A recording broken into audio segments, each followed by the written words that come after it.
Good afternoon, everybody, and welcome to Murky Hearthstone Open 2.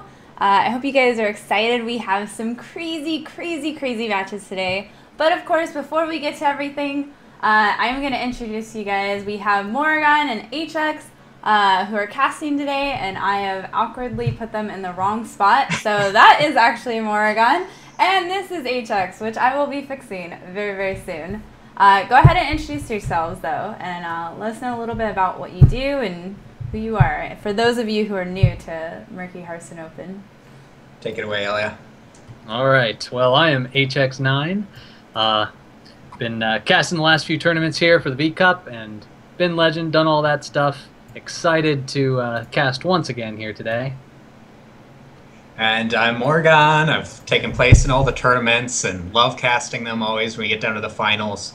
We had a huge amount of players this time and like 6 or 7 rounds, so it should be really good today, just like it was last time. Yeah, it's crazy because we actually had, I think, over 200 people sign up, and we even had a ton of people on the waiting list. But as you know, even if you were on the waiting list, you actually made it in because a lot of the participants didn't actually make it. So we actually had, I think, a little over 100 total who were in the tournament. So a lot of good players. Our winner of the last Murky Hearthstone Open actually got knocked out 3-0.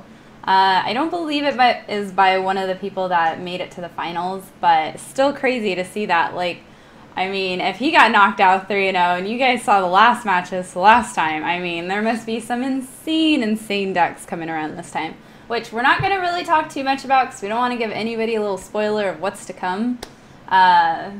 But really excited to have you guys. Thank you guys so much again for casting the tournament. You guys do an excellent job, so I'm sure the fans here are happy to see you guys back as well.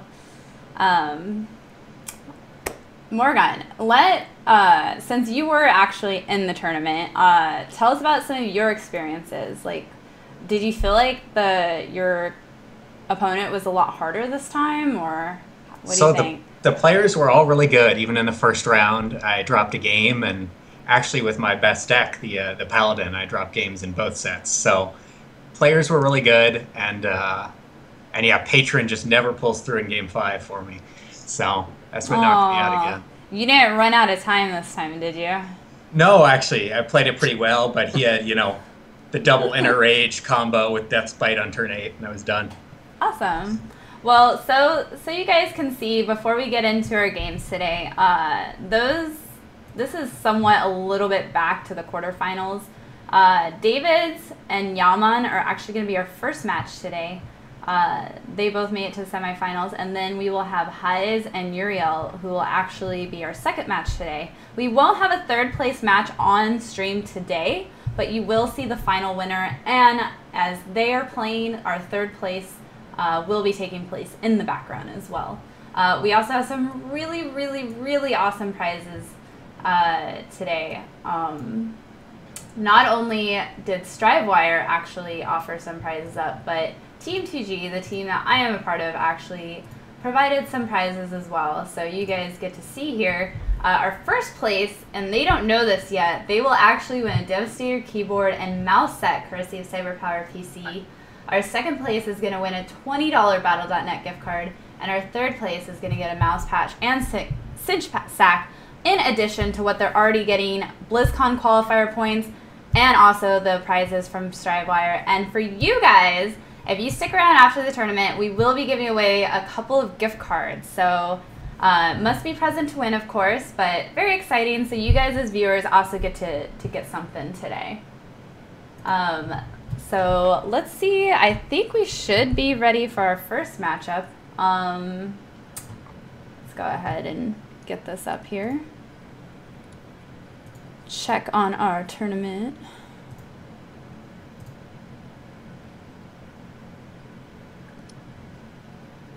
Looks like they're just getting ready to start. While they're getting ready here, let's talk a little bit about these guys' decks, Moragon. So David's is bringing mid-range Hunter, an Oil Rogue, and of course a Priest deck. Pretty fancy decks, and I really like his lineup. I love that we get to see a Priest this far. I don't think we've gotten to cast a Priest match together besides Dragon Priest one time, so Nope, and we all know how that one turned out. Not so No. well.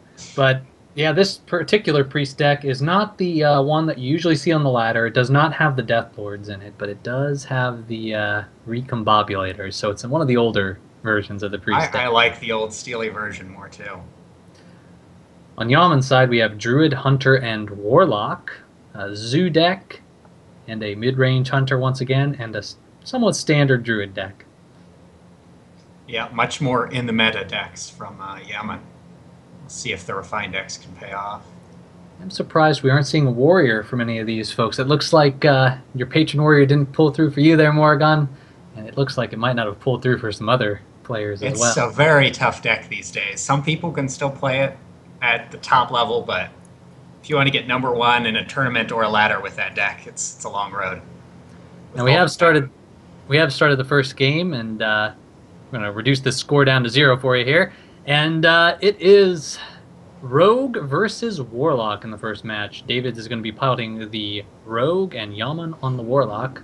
Looks like a standard Zoo deck. The Oil Rogue has put out his South Sea deckhand right on turn 1. So we have the chargy version of Rogue here from David's too, a little variation from what's standard. This is only South Sea deckhand, so usually that's comboed with oils later on. So he must have a plan here if he's putting it out early to try to combat some of the board early on in this game. It's like a couple Haunted Creepers for Yaman. Haunted Pretty Creepers slow somewhat start. difficult to deal with when you're a rogue. But it doesn't put a lot of pressure on the Rogue, and if the Rogue has time to build up a big hand, they usually win the game.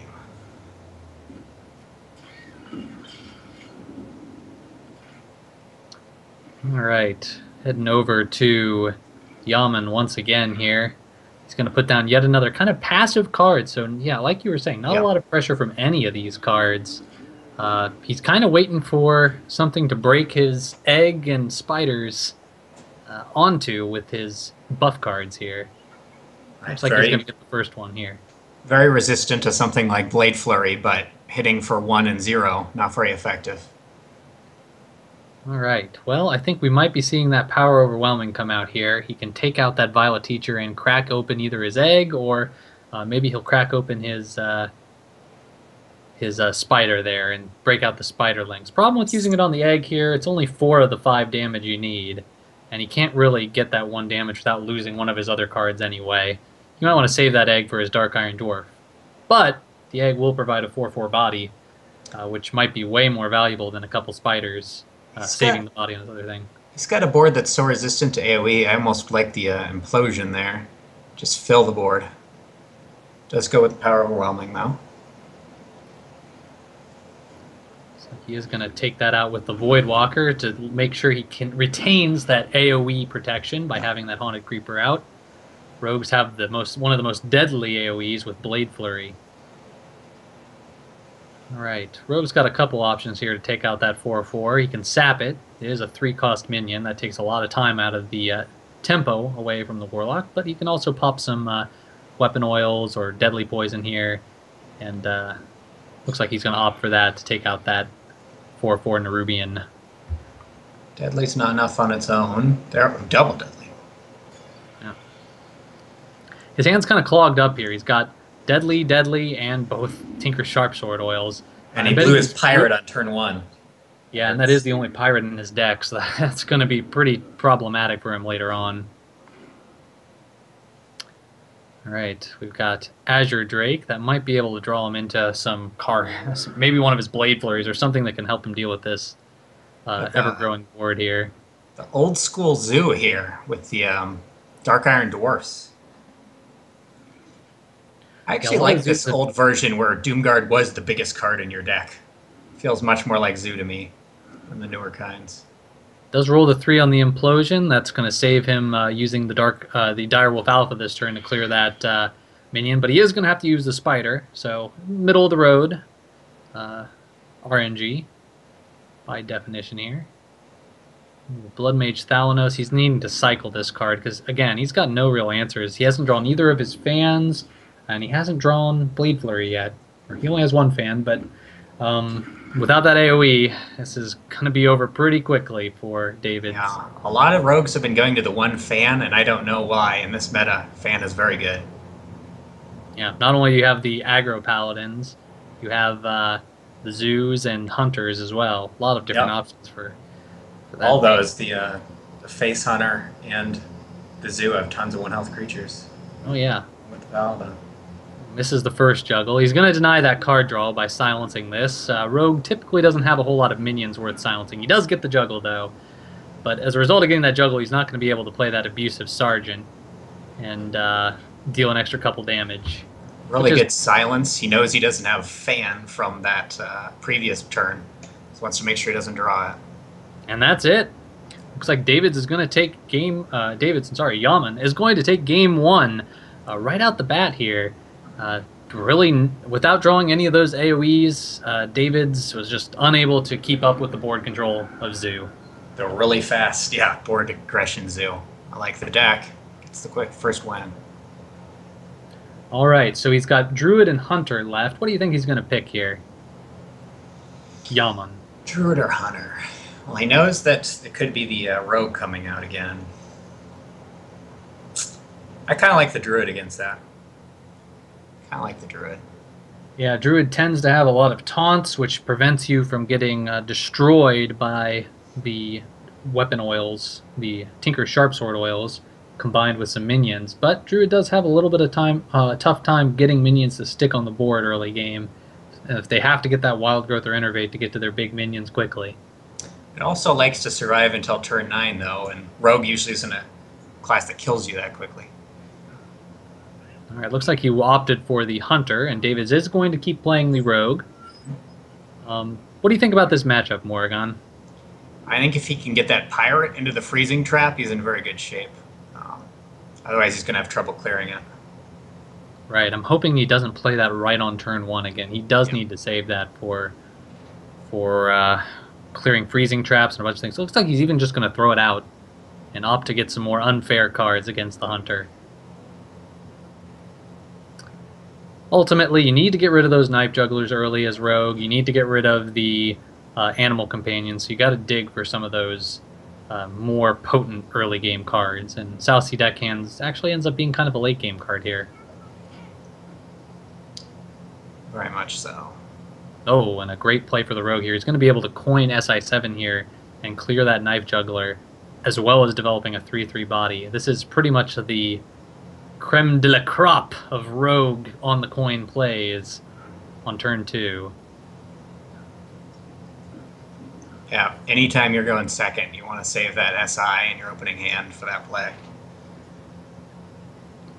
Kill command coming right out for Yaman. He knows that SI7 is going to be on the board for a while with the hand that he has. Interesting mid-range choice here, by the way. We have a Sludge Belcher in this Hunter deck. I find it interesting, too. I've been losing to it on ladder, but I still don't think it's very good. 3 attack for a Hunter who wants to kill the opponent. Well, I think Hunters might be having a lot of trouble with maybe Patrons, although Sludge isn't necessarily great against Patron, but they might also be having a little bit of trouble against all these new aggro paladins that have been coming out lately. So that might be the motivation for it. Looks like he is going to silence this Violet Teacher. Those tokens not only can take out his freezing trap, but they can pretty much destroy his very small health minions. Ooh, he's going to Hunter's Mark. Preemptive, right? Yeah, Hunter's Mark. I don't know that.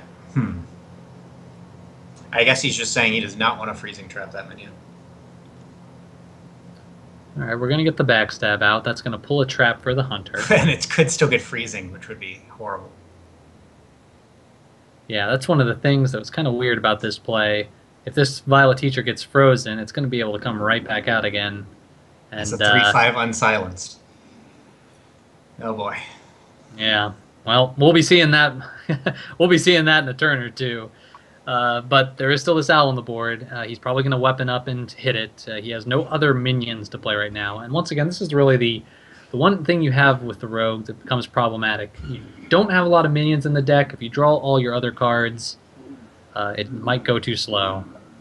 Excellent top deck. Spinner is a pretty huge draw there. He needs cards badly. Not only does it fill his curve, but it's going to give him another card when it dies. All right. Well, might you got your hunter's got your hunter opponent has got one card here. You got to clear this Belcher, I think, and it looks like what he's opting to do.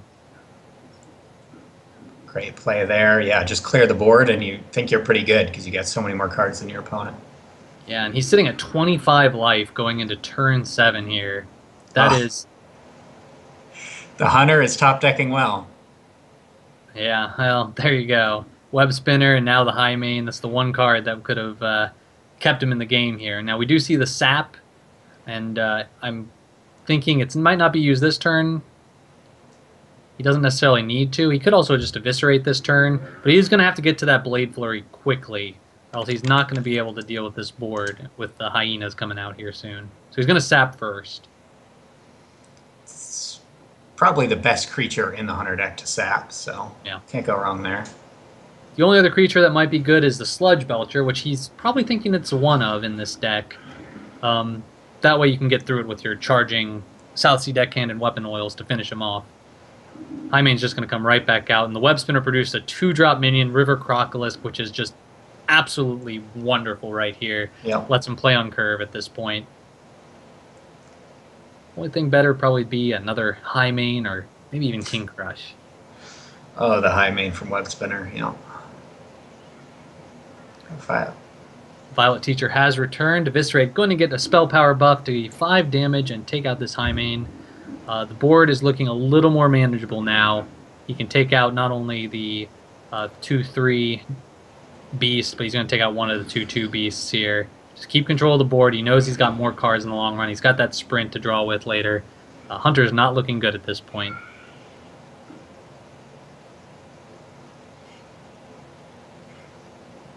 Is he going to go for the freezing trap on this Violet Teacher again?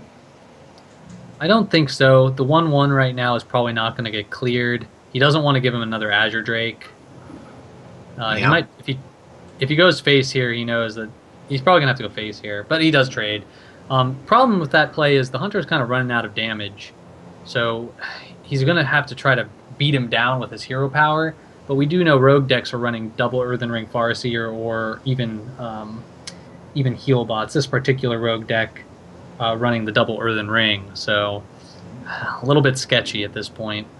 There's the sprint. I've seen up to double heal bot healing in these decks before, so you know the rogue's got healing. Absolutely. Oh, and do you see that card he just drew with the sprint? Unfortunately, David's cards are still face down to me. What do you draw? He did draw a Kezan Mystic, so I don't think he's going to attack here, and we're going to see that get stolen. I think it's all over but the crying now for Yaman here. Kezan Mystic, a great tech card. Unfortunately, we don't have any mages that he can use against this tournament, but a lot of hunters. Alright, well, he's still debating whether or not he wants to steal this. It is the only secret left in the deck if he's running double freezing. We won't spoil if there's more traps than that in the deck. But let's see what he decides to do here. Gotta play the Kezan into a secret, just for that tilt factor. He's going to see if there's another secret in the deck before he tries to do it. And there is another secret. And he's going to steal the second secret. So he actually stole the snake trap All right. From the deck. And Probably not the one he was looking for. Now he still can't attack with his Violet Teacher.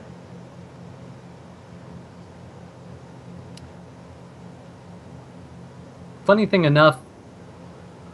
enough, he's not going to be able to freeze his Kezan and steal another trap here, so fortunately it does not work that way. So Animal Companion going out. He knows it's snake trap, so he's going to go all face here. Huffer rolled. This is much better position. The Rogue's starting to look like he might lose this now. He gets to play his Earthen Ring again, which is nice. That's what you'd want to get freezing trapped in that deck, besides the Pirate. But does he have lethal here?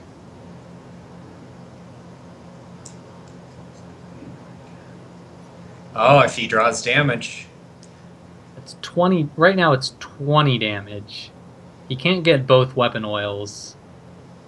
He can't get them both to proc the combo piece of it, so I think he's just going to be playing board control one more time. Yeah. And Violet Teacher just has negative synergy with oil. That's why I don't like Violet Teacher. But now I believe the Hunter's played both kill commands, right? He played both to clear. Does he not have quick shot? Now the second oil has a... If he does play the second oil now, it has less of a chance to do it. He's going to Blade Flurry, though. Just try to get as much damage in. The only way out for the Hunter at this point is the quick shot into some more damage. It is a snake trap on the rogue side, so we do know that he's not got some kind of freezing. Second sludge. And that's not going to be... No. That's not going to be enough for him. So I think we're going to see the rogue take this game against the Hunter, bringing the score to 1-1. A lot closer than it looked like it was going to be, though. You know, Hunter just in top deck mode practically the whole game, still almost won. It's the opponent down to 5. Right, now he's going to play the deckhand instead of Eviscerate first. That way he's guaranteed to get that oil to land on something. If we're in full BM mode, that's the optimal way to do it. Clears the minion, doesn't even need to do that, really. He's got way more than enough damage here. What's the verdict, Moragon? What level BM is that? That's not enough. Definitely not enough. 4 out of 10 is my rating. Yeah. All right. Moving in to game number 3. I didn't like picking the Hunter into the Rogue, and it showed there. Much preferred the Druid. Well, Rogue is down, and looks like Zoo is down, so we've got Priest, Hunter, or Druid and the Hunter again. We'll see what they pick. Looks like it's going to be Hunter against Priest. Good pick from Davids. I like the Priest. Ooh, Yaman's got the double web spinner opening, which can be very strong, especially if those produce some 2-drop minions. Yeah, just depends what creatures you get from it. Did he mulligan the web spinner and get one back? No, that's just a bug with the mulligan thing. He probably already had mulliganed and gotten it a second time. Now, starting with the web spinner, he's not going to coin out the other one. He's going to save that coin. And he's going to get punished a little bit for it here. Out comes the Pyro. Oh, no, he's not going to get punished. He's going to actually be able to coin out the bow, take out this Wild Pyromancer, and protect his web spinners here. It's a pretty good heads-up play there for Yaman, not going for the greedy quick play there. Yeah, the Wild Pyromancer is way too scary from any Priest deck. Well, when you're the Priest here, you got to play this Injured Blade Master, I think. Even though you know it's going to die to the bow, you got to eat those bow charges quickly. I think the name of the way the Priest wins this is by getting the Hunter out of cards. You know, it's considering just the heal face, though, because he has no turn 4 play, unless the Hunter plays more minions. Right, he's going to opt to save that Injured Blade Master. Hope he picks up a way to heal it up in the next couple turns. Ooh, another good pickup from the Hunter. He's going to just go ahead and play his Freezing Trap, though, and get the other web spinner out there. Really valuing the extra bow charges from these traps. Yeah, that makes the Shadow Madness a little less good. He is going to be able to get that Haunted Creeper off of there and the trap. So he's preventing a Beast Draw here, too. But he is giving that bow 3 more damage. That's why I like this Priest, though. Denies him a card with the web spinner, gives him that card. Very nice play. Haunted Creeper, allowing him to play on curve here, uses hero power. He's got the Belcher, he's got the High Main. His curve is looking... Yaman's curve here is just looking absolutely wonderful. We do see, though, that there are some good answers to it in the Priest's hand here. He's got the Sludge Belcher, and then he's got the Cabal Shadow Priest to pick up some more minions, take him away from his opponent. Really with like a Circle of Healing for the Blade Master or the Auchenai. Yaman here. Gonna see what beast he gets first. Not one he really wants to see. He's gonna use his bow and clear this first part of the Belcher. This also helps him against the Cabal Shadow Priest. He's gotten rid of all his liabilities at this point. His 2 or less attack minions that Cabal could steal. Those 1/1 spiders really aren't all that juicy. But Gives you the Cabal body on the board at least. yeah, I still think we are going to see it come out. I agree. Just think, man, that could have stolen a spider had he gone for a less aggressive play. High main 2 games in a row right on turn 6. That's just not something you want to see, no matter what deck you're playing. Sylvanas and Light Bomb, though. That's interesting. Well, Sylvanas is definitely a good play here. If it does trade with the high main, it will be able to steal one of the dogs at the very least. He's going to just opt to block the damage, though, by caballing the second minion. I like this play quite a bit here. Yeah, all the value is starting to add up.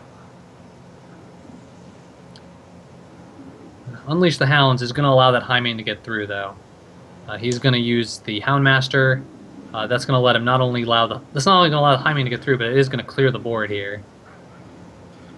Oh, he opts for face this time, though.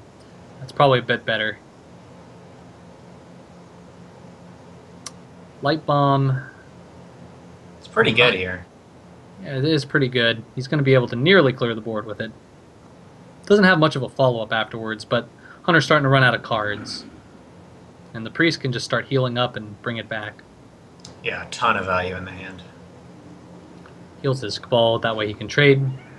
Not lose his minion in the process, so... Hunter's going to have to rely on this Oasis Snapjaw, which he was holding, and now that both Cabals have been played, that Oasis Snapjaw can't get stolen. Right. Very nice. Nice hold on that.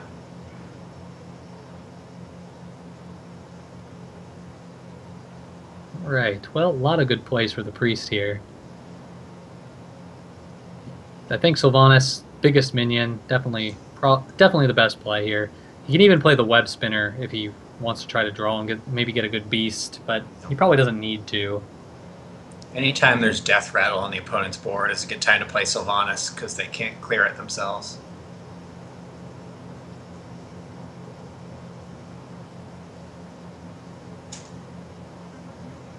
Has to be the play is just debating on what other minion to play.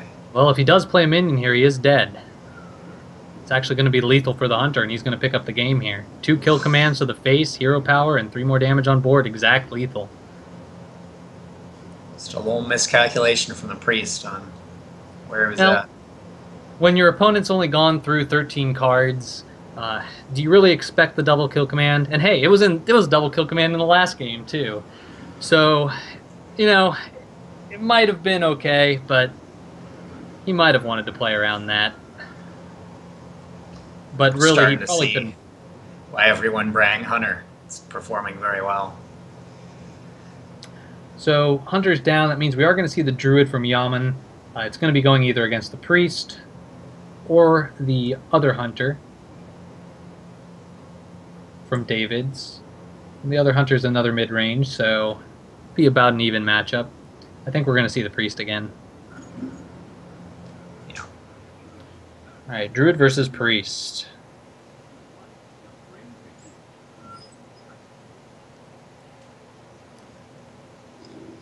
Couple relatively dead cards in the Priest's deck against Druids. He's got Wild Pyromancers, which don't really get much value.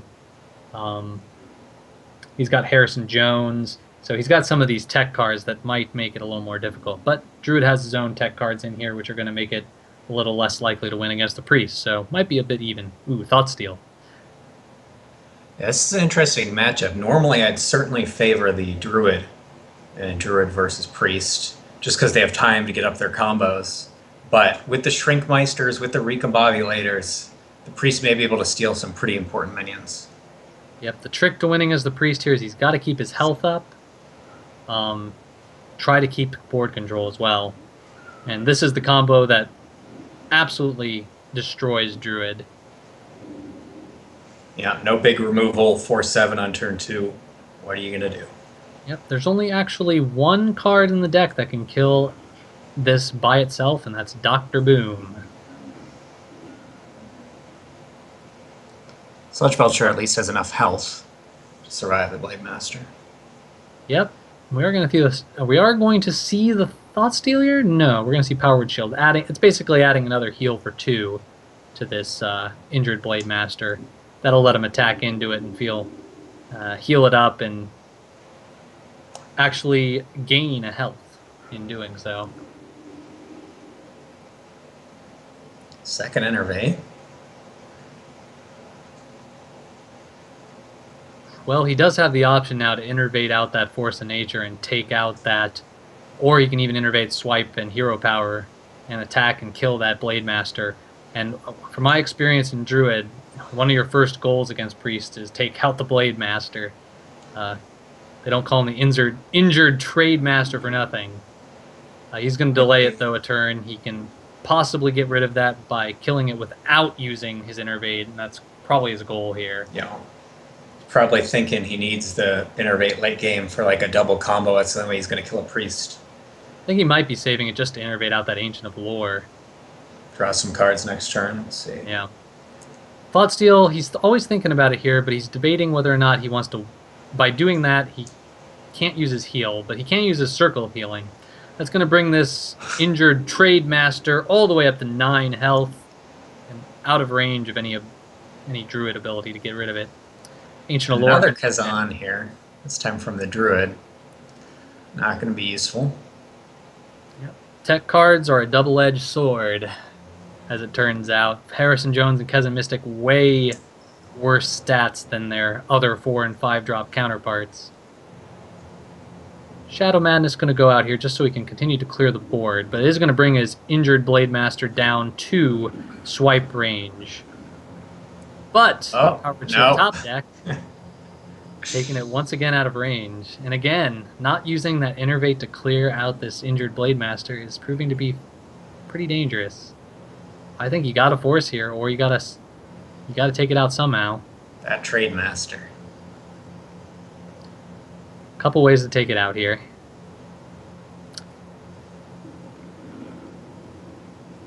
He's going to Wrath for 1.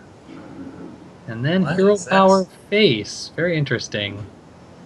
Yeah. What do you think he's looking for? I'm not sure. He's used both his Innervates now. There's not... Unless he's looking for a Starfall, but I don't think that's in the deck. Well, now he's got to deal with an Emperor as well as the injured Blade Master. Picks up the Force of Nature. He is going to swipe and Hero Power to take out that Emperor. Druids plays all very reactive at this point. He's not really whittling down that opponent to force Savage Roar range, which is 14 health. He's still way off of that. He's at least now got the... Oh boy, second Blade Master. Yep, but funny thing is, with both Powered Shields down and with both Circle of Healings down, he can only heal one of these at a time. So the second Blade Master, not nearly as scary as the first. And he's going to take out both of these here. Great clear. Finally, the Trade Master's down. Talking a little bit about card advantage here, both players actually have the same number of cards at this point. Both players have 7, or sorry, Druid actually has 6. Basic math, failure here on my part. But Priest is only up 1 card after all that injured Trade Master business, and only up 3 health. So, but he does have the board control here because he did get to play first. He does have the initiative. Well, Pyromancer is very dangerous to your own health. Any spell would kill both of them, of course. I do think we're going to see... I think we're going to see the Keeper go down here. And probably the Druid of the Claw. At this point, he just has to clear the board and get some more value. He needs to just put some minions on the board. The more minions he's got on the board, the bigger his Force Savage is going to be. So I'd expect a charge Druid of the Claw and a Keeper. I kind of like the Claw, almost taunt mode, and the Piloted Shredder, but he decides to clear. I kind of like the double Pyro, making it so my opponent can't play spells.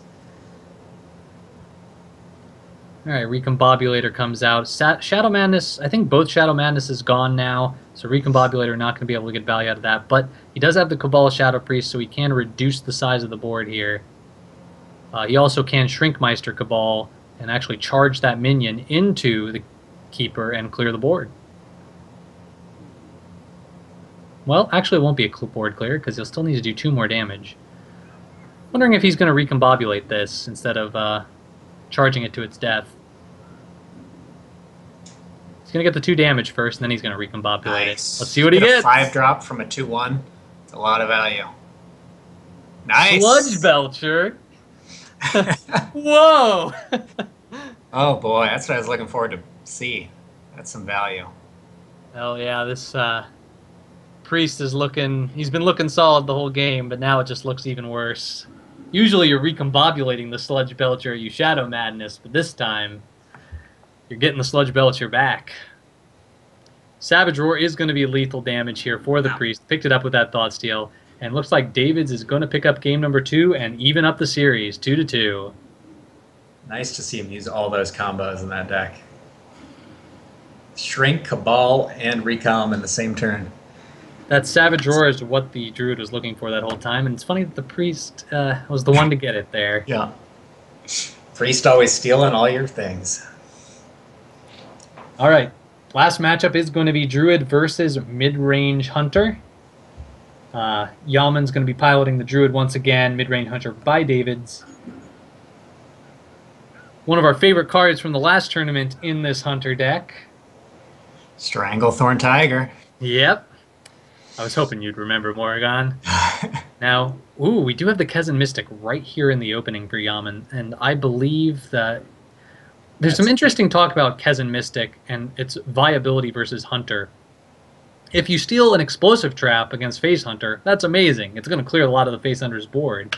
But if you steal a Freezing Trap, you'll usually end up only freezing on one of the Hounds from Unleash the Hounds. So Kezan Mystic, not necessarily the greatest tech card against a lot of these mid-range hunters. Boy, it helps your minions from getting Freezing Trap, though, which is very nice. And it does stop the bow charge, too. So while good, not necessarily the swingiest card that people make it out to be. Druid's whiffed on his Innervates and Wild Growths, so it looks like he's going to have to hold off and play Coin Shredder or Coin Mystic here.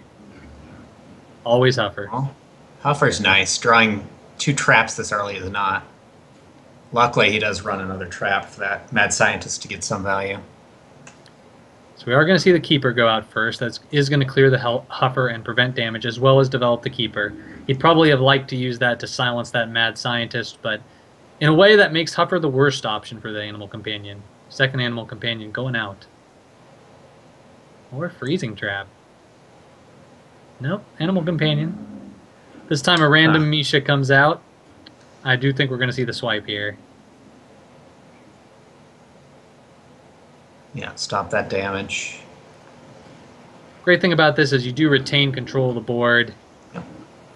And you proc that secret. We, of course, know what secret that's going to be.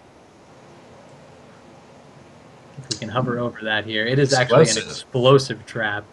So this mid-range hunter running an interesting tech choice there. Mind games there, too, by hitting the minion that would die to explosive. All right, 2 traps up. Is he going to Kezan or is he going to Azure Drake? He's going to start with the Azure Drake because he has no way of proccing those traps. They aren't really a threat this turn. This keeps him on curve. Ooh, we do have double high main draws here, though.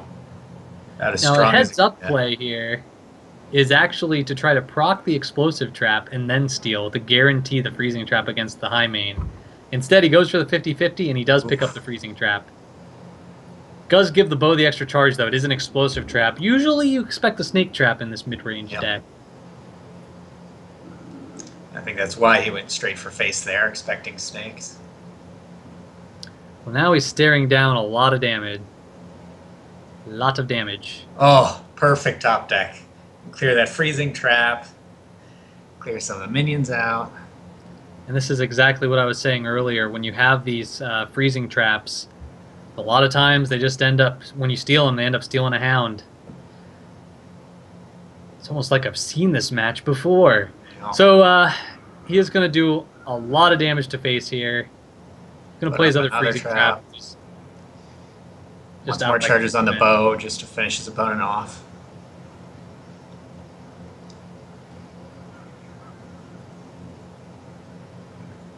Well, the Hunter does not have lethal yet. So, we're going to see a heal. You can't out-heal the damage currently there on the board, though. Kill command shows up yet again.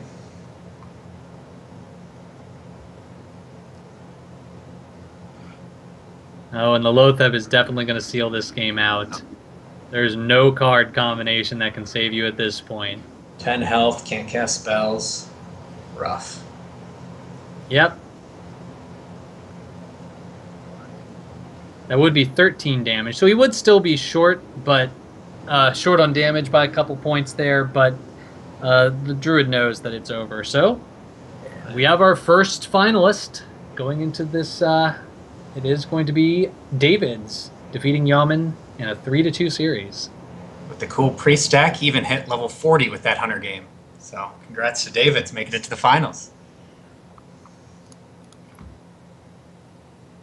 Well, it looks like that priest deck, it went 1-1. He did win the series.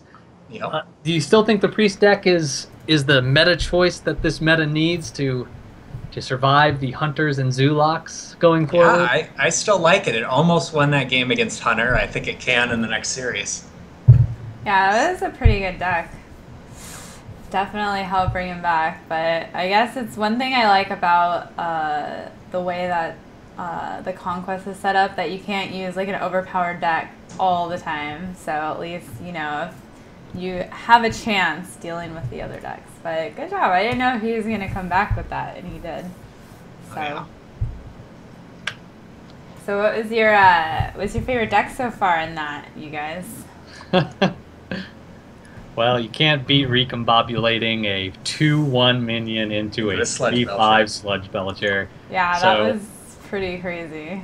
You know, it's tradition to root for the underdog, so that priest deck, priests have traditionally been the underdog. Gotta say, it's my favorite deck. Yeah, it's my favorite too, and I also love the Conquest format. You have to practice a lot for these tournaments because you have to have 3 decks you can all win with in every match you play. So Would you say the Conquest format is really a battle for your third best deck? it really is. In fact, this whole previous week, that's all I was practicing was third decks. I knew I could win with my first 2, still couldn't get the win with the third. Oh, really? So yeah, it's Uh-oh. a challenge. Let's see. So he is not Axel. I'm going to say it properly because he said he's going to check the VODs for this. We could also just call him Axel as well, but he is not Axel versus Uriel, who is next. So I think they're getting ready right now. Let's see how close they are. Are they ready?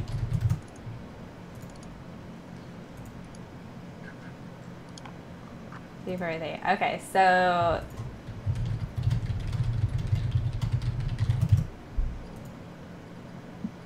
all right.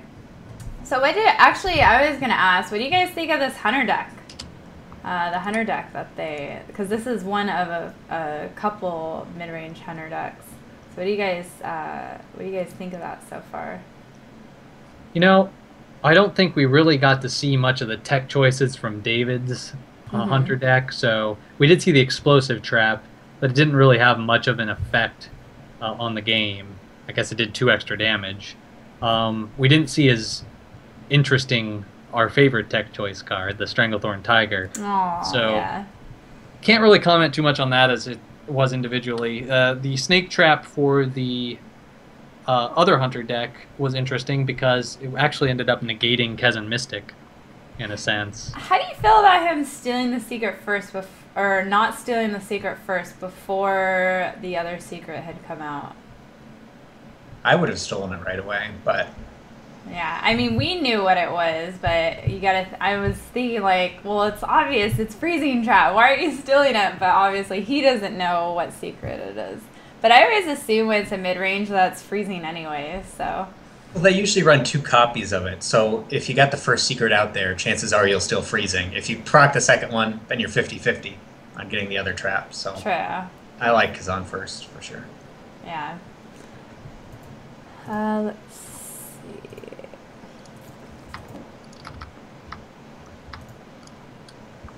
I think they are almost here. think we got another few minutes here. I think the word from the admin here Yeah, is we have just a few minutes. 3 minutes. We do have the other deck list, though. We could start talking a little bit about Yeah, those. let's do that. We do have Uriel with Warrior, Hunter, and Warlock, the current meta triptych of evil, with the Patron, Midrange, and Handlock. Then we do have the Paladin in the Bizarro Axel deck. Since he's not Axel, you can't call him Axel. It's got to be something else. But he is not Axel. Paladin, Hunter, and actually another Handlock. So, which is it? Well, if it's the battle of the third decks, and these Handlocks and Hunters are the best deck, which one wins, Patron or the Paladin deck here, Moragon? I favor the Paladin deck against Patron. I think Uriel has the most standard decks, the most meta decks of any of the competitors here. So we'll see if standard can prevail against interesting tech choices of the other competitors. It's so hard because I think with Paladin, you have to get in early against Patron because once they get those things out, it's like all over, unless you have a quality Consecrate. You have to go early, and you have to not run into Unstable Ghoul. That is the best, turn one play from a Patron Warrior. Yeah, and late game, all of a sudden your hero power is a liability, as it'll just make more patrons or bigger frothing berserkers. Yeah. Yep. Let's see. Well, let's talk about tech choices here. The Hunter on not Axel's side looks like it's a Face Hunter. It's got a very popular legendary in it too, Leroy Jenkins. I like the Face Hunter. Now, that's from Uriel, you said? Or That's from not Axel? Axel. Okay. So that's tech to beat. I would have considered that too, because it's very good against the Paladin, which he's also running. So he's sort of teching against his own decks there. I think Face Hunter typically beats Midrange Hunter too, if I'm not mistaken. Yes, it does, which is what all the other competitors are running. So nice Hunter deck choice. Smart to bring that, not knowing what everybody else was going to run, which version of Hunter, or if they were even going to bring Hunter.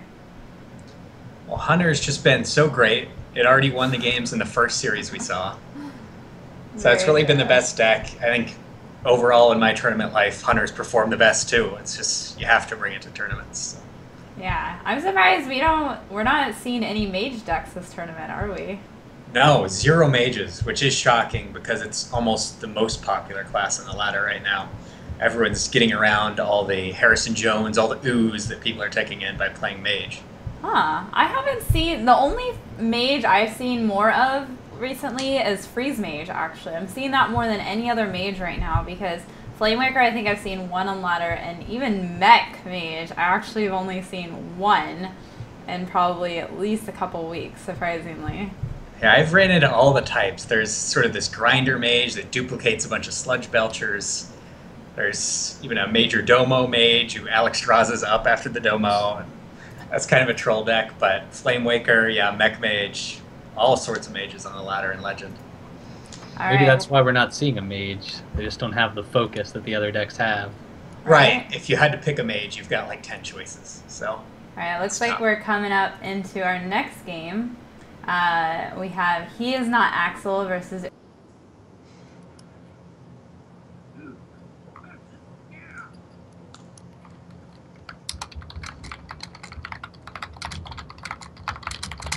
All right. It's like loading into this game is getting a little bit laggy. So we'll be commenting in a second, but it is Paladin versus that Patron Warrior, so it's really the battle of the 3 decks as we go into this first game. It's an interesting strategy to start with, maybe perhaps your weakest deck. Just get it out of the way and you have confidence for your other decks to finish. Oh, and not Axel starting with the Ooze, which is, of course, a tech choice against not only all the Hunters, but Warriors as well. Oh. And Ooze can really destroy your Patron combos if it hits that Death Spite. As long as they don't back it up immediately with the second one. Well, right you are, Moragon. But we do see that dreaded card against the Paladin deck, the Unstable Ghoul. which can take out musters of men in a single death ball explosion. Yeah. Unstable Ghoul, number 1 card. This is one of the more face-oriented Paladin decks, it looks like. He's going to start with an Argent Squire. He's got the curve into the mini-bot. On the Warrior side, we do see a Slam, which can help take out those Divine Shields and draw you into your better cards. We see the Acolyte, which helps deal with the cards as well as draw your answers. The Ghoul. I think the Warrior's got pretty much all the answers he needs to make sure this Paladin doesn't rush him down quick. Yeah, the Squire is much better against other aggro decks, not so much against this Patron Warrior. Alright, well, he has the option to play the Ghoul here, clear out these shields. But it is only going to take out 1 minion here. Or none, if the Iron Beak Owl is used.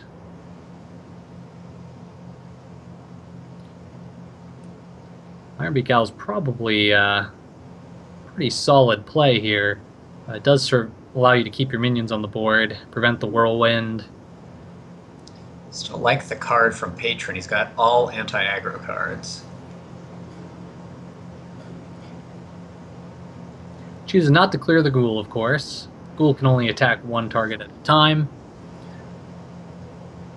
And that's just how threatening the Unstable Ghoul is, that he chooses it as a silence target. Well, he's going to go with the Death's Bite, so he's going to basically prime this card to Whirlwind and take out this board. And unfortunately, even though he's got the Ooze for it, that Ooze is going to clear out his Owl for him and the Divine Shield. So, good news is, though, he's going to lose his own Ghoul from his Death's Bite when the Ooze is used. Yeah, I like clearing out the shield from the Squire as well there. Not clearing any minions immediately, but ensuring that the Death's Bite would clear next turn. Now he's open to a King's or that type of play.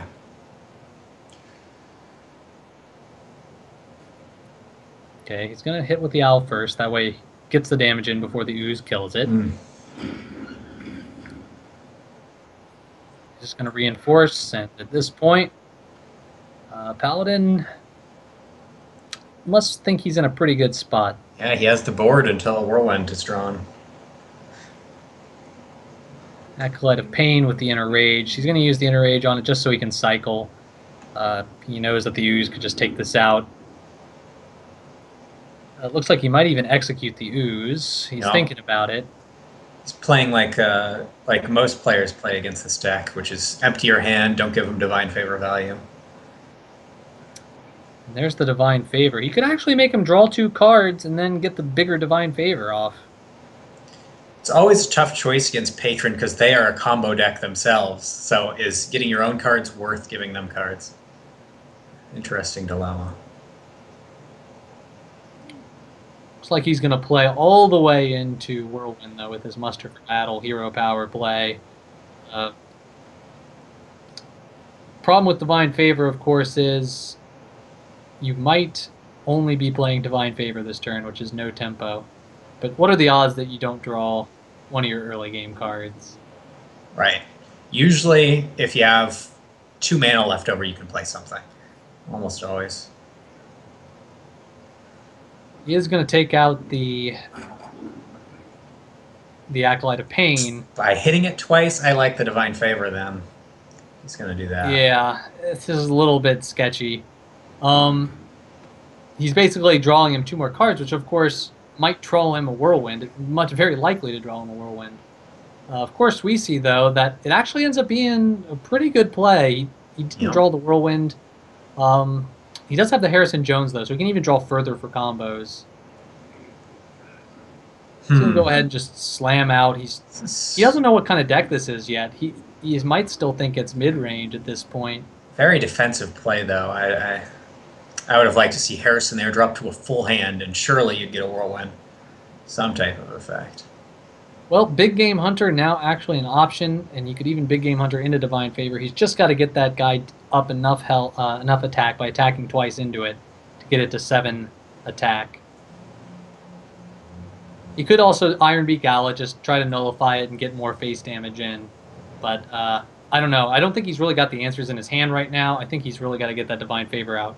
Yeah. Anytime you're running low on cards, you're like, how do I play cards and refill the hand? Okay, he's going to offer the Silence and into Divine Favor. Yeah. This might draw him the Might, which would be a lot better than the Big Game Hunter for ease of clearing this minion, but looks like he actually ends up whiffing on a 1-drop. This deck actually doesn't run Blessing of Might, it looks like, so I don't know what he might have been digging for there. Just opting to try to win the game quickly. Finally a Whirlwind effect, but it's a delayed one. Takes 2 turns to set up that Death Spite.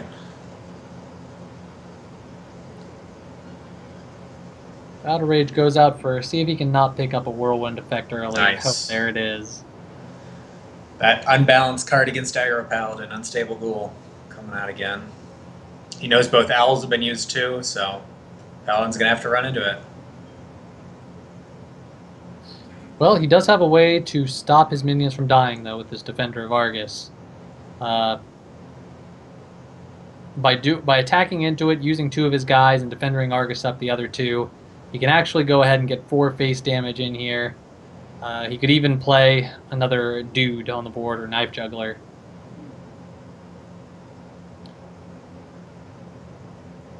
Looks like Defender that might of Argus, an interesting tech choice in this deck. It does save 2 minions here, but boy, I'd rather have the Quartermaster.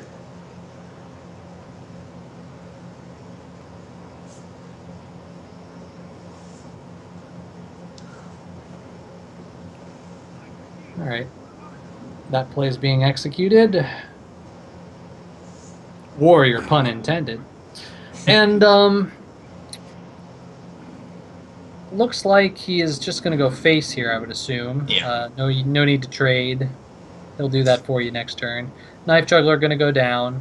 Just try to get more tempo. Saving the Big Game Hunter. Perhaps for a giant patron that doesn't get to attack. Oh, and there's the Warsong Commander. So he's got his combo, one more of his combo pieces, the most important of the combo pieces now. Oh, gonna go with a charge play right here. It's not bad with the Acolyte. He just wants to get as much of this board clear as possible. Oh, Armor Smith. And with Execute, he's going to be able to get rid of that Knife Juggler. But he does leave his Warsong Commander for the kill here in a number of ways. What do you think about Consecrate here? I like it. I mean, when you don't have an Armor Smith on the board, it's fair, yeah. Looks like he is going to go for the Juggle on the Warsong Commander, save himself a couple face damage by playing Knife Juggler and Hero Power. And we'll see where that hits. Oh, it does miss, so he's going to have to attack into it with his face. He doesn't want to leave that up for free patrons on the board. And Warrior is looking like he's going to have to do something to stabilize here at this point. It's a shame that he never got that Harrison off. It's just been sitting in hand.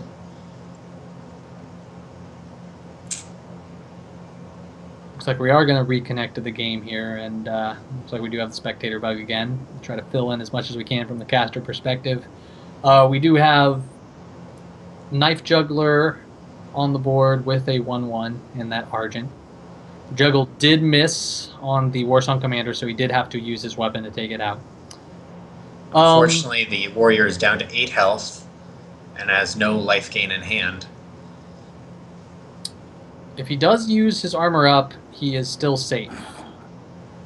Even to 2 damage from the hand. Looks like he is going to use Fiery War Axe, clear this out, get that armor up. So now he's trying to avoid the damage from the hand here. Yeah, it's 8. Oh man. It's not a bad clear, but you're just still so nervous at 8 health against this deck.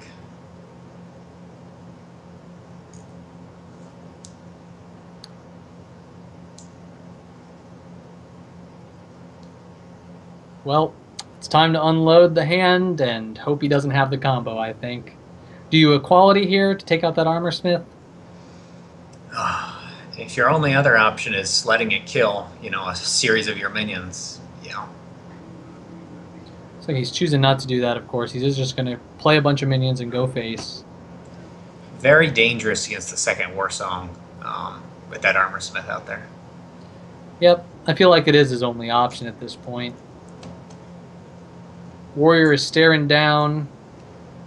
10 damage. He will be able to gain 3 life this turn. He's going to Gnomish, see if he can draw a better answer, and there's a Whirlwind. Oof, big draw. He's going to play that Frothing Berserker. He's seen the Big Game Hunter go out, so he's not too worried about it getting cleared at this point. This is going to give him 3 more armor. Yeah. Or sorry, 2 more armor than he would have expected to get. No, 3 more armor, yeah. And then he's going to be able to attack in. And this... Leave himself with a big frothing. Very nice. Yes. Now, we do have the Equality Consecrate here. That's going to allow the Paladin to survive for now. And he can follow it up by playing a Divine Shielded minion onto the board. So, the good news for not Axel is he just needs to draw a couple of his burst cards, maybe his other Divine Favor here, to get back in this game. Yeah, the second Divine Favor would be huge. There's the Grim Patron, but now all these combo activators have mostly been used. Yeah, no frothings left, 1 war song. So, it's getting scrappy. Yeah, you really want to armor up here, but you also really want to play a minion and Death's Bite. So you got to make the choice now if you're Uriel. Are you going to just go for it, assume he doesn't have that extra damage, or are you going to armor up? Armoring up, in a way, does the same thing as Death's Bite, but it would let you activate that Patron next turn. I think he has to play the Death Spite here. Gets rid of some incoming damage and sets up your Patron. Well, actually, if you use the Death's Bite, you aren't preventing any more damage than you would be by using your armor up. But you are setting up to prevent more damage later. Yeah. You're either going to gain 2 health by using your armor, or you're going to Death's Bite. I think Death Spite armor is even a fine turn here.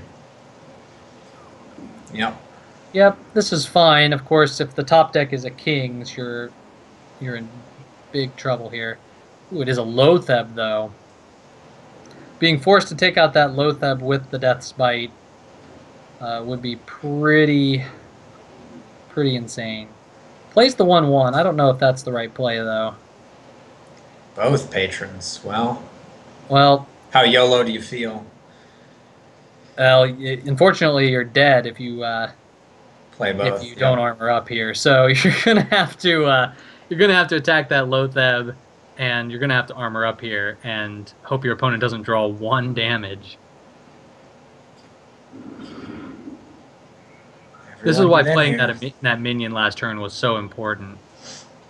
Would have allowed him to trade and take that out there, but he does draw the 2 damage he needs, and looks like Nice. Paladin's going to be taking this first game by the skin of his teeth. Yeah. I like the matchup. I'm sure primarily patron players like the matchup for them. It's probably really close to 50-50 in actuality. I think his big mistake was playing that war song so early. If Yeah. he just waited to use it until later, he could have still played the Acolyte, still drawn the cards he did, and used the war song to clear board later. I think that was the big turning point of this this whole series. Well, maybe just this game. Maybe the turning point of the series. We'll find out soon. Unlucky All right. to have both patrons in the bottom 9 or whatever it was. Yep. Now Paladin's down, so he's got Handlock and Face Hunter to choose from. Against Patron Warrior, perhaps. Looks like he's going with the Handlock against the Patron, which is Very good matchup. I believe it's very favorable for the Handlock here. Yeah, the Warrior only has 2 hard removals and the Executes in his deck, and the Warlock has many big threats between the Twilight Drakes and all the Giants.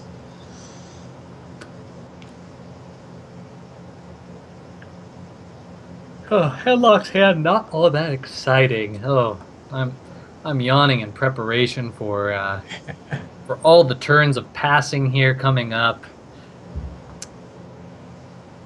A couple good cards on the patron side though. He's got the Emperor, which can help get his combos to be nice and cheap. That way he can use the double Frothing Berserker on the charge turn and get a one-hit KO. That's what you have to go for is the Warrior. It's very hard to win with Grim Patrons because they just get Hellfire down. Gotta win. And you also don't want to leave your opponent in Molten Giant range at any point. No. Twilight Drake is picked up by the Handlock, so he's going to have a great turn 4 play, whether he uses Hellfire or Twilight Drake, which is still a tough decision here when you're going against a Acolyte. You don't want your opponent to even have the option to draw good cards here. And your Twilight Drake can very easily just get executed. It's all about trying to deny the draw from the patron player, because if he does draw his deck, he will one-shot kill you. Almost nothing you can do.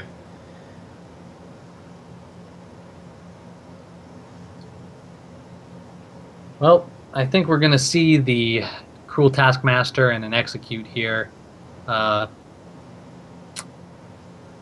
Cruel Taskmaster will allow him to draw another card, get closer more through his deck, so that that Emperor later on is going to give him maximum discounts for his when you got Emperor in hand, you just got to collect the pieces. Got to collect the Frothings and the War Song. Unfortunately, Battle Rage here going to bring him close to overdrawing. He might also opt for Battle Rage, but Battle Rage for 1 is just not the value you want. Yeah. If he does attack face here, which he does, he's going to be able to get 3 draws off of this card if he doesn't see a Hellfire here. But I do believe we are going to see a Hellfire, even though it's going to damage your own Drake. You can't let that Acolyte keep drawing like this. Yeah. Yeah, I agree with the Hellfire here.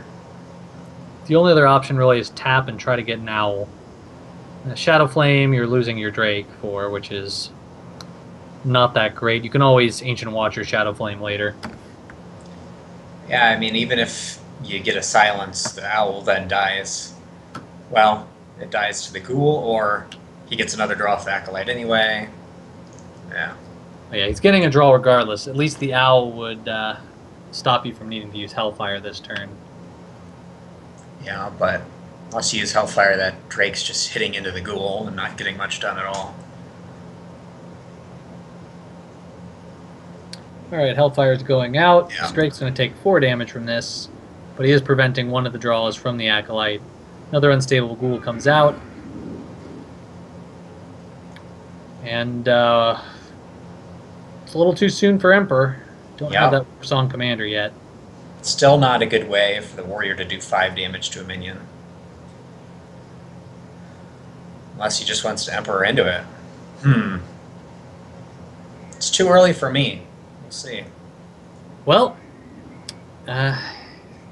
there's no way for his opponent to deal with it right now. Oh, well, there it is. Off the top, the Mortal Coil. Oh, yeah. So only the patrons got discounted here. The Ghoul... Right. Only patrons. The Ghoul I don't think it'll be enough to OTK later. We'll see. Right. So, if you look at it this way, if he does try to one-hit KO with double Berserker, he's only going to be able to get 1 Whirlwind effect off. And see, if he just waited 1 more turn, he would have even discounted his Warsong Commander there. And Gnomish Inventor might draw him another combo piece. If we see a Berserker from this Gnomish Inventor, that was pretty much indicating it was a very wrong play. It's anytime you're coining Emperor, it's usually too early with this deck. You just don't have enough cards yet. Alright, does play the Acolyte out. He's wanting to keep drawing more cards. Ironbeak Owl will deny that draw. I think we are going to see that come out here. Not a lot going on though for the rest of the handlock cards. So he's going to tap and see if he can find something better for next turn. Problem with both these decks, you end up with a lot of useless cards in your hand. He's just going to play Ancient Watcher, prime it for not only just reducing his hand size, spend his mana, but priming up the Shadow Flame in case of massive patron turn, which is potentially coming up next turn. That's why you'd like to keep your Sludge Belcher healthy. I wonder if he's going to hit face with it. I guess it's fine to hit the Acolyte too.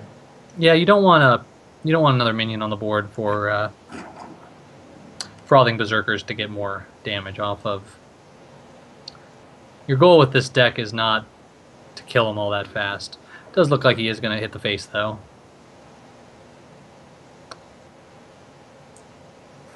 Slam's a nice draw. You want to always cycle it early. See if we can get any of those Frothings. No, just an Armorsmith. Still going to be helpful here. Keep him out of lethal range for a while. 2-card battle range. It's fair. Yep, still digging. Where is my Frothing Berserker? There he is. And another Slam. All right. So now he can prep for that big patron turn. On his patron turn, he's going to want to clear the Ancient Watcher so that it's not a good Shadow Flame target. Yeah, I wouldn't mind even slamming there on the Ancient Watcher. He's going to wait on it. No executes out yet, which makes this Ragnaros a little bit scary to play at this point. He really wants to deal with that Armorsmith, or he wants to just clear the board. But Armorsmith, only way you can deal with that is a Shadow Flame or a lucky Rag hit. So I imagine we are going to see maybe a tap Sylvanas here. Getting kind of dangerously low, though. Yeah, with all the Whirlwind effects in this deck, Armorsmith is extremely dangerous to leave up. I've seen Patron Warriors get up to 50 armor before. Okay, he's really thinking about that Rag, though. It's the only real way to deal with that Armorsmith at this point. Attacks the face. Let's see if it hits. Nice. Right. Puts the pressure back on the Patron player. Plenty of options for the Patron Warrior here. Does he have lethal? He can do... See, both Enrages is a lot of damage. So that's 10 damage to face. He gets 3 more with the Patron that clears the 1-2. So he's got 13. The Ghoul will run into things. Yeah, that's lethal. See if he spots it. It's exact lethal because he's got the exact number of mana to do it. But he's got to start his turn early. Yeah, his Patron effects take a long time. Oh boy. Well, he does miss it. He sees the execute play, which is a nice play, but... Yeah, you got to go for the win, though, before those anti-Keelbots come out and everything else. First Patron is kind of meaningless. He didn't need it. Ooh, blowing it in a rage, though, is bad. So what he's trying to do here is he is just trying to get rid of the AoE turn so that he can do a big AoE turn later.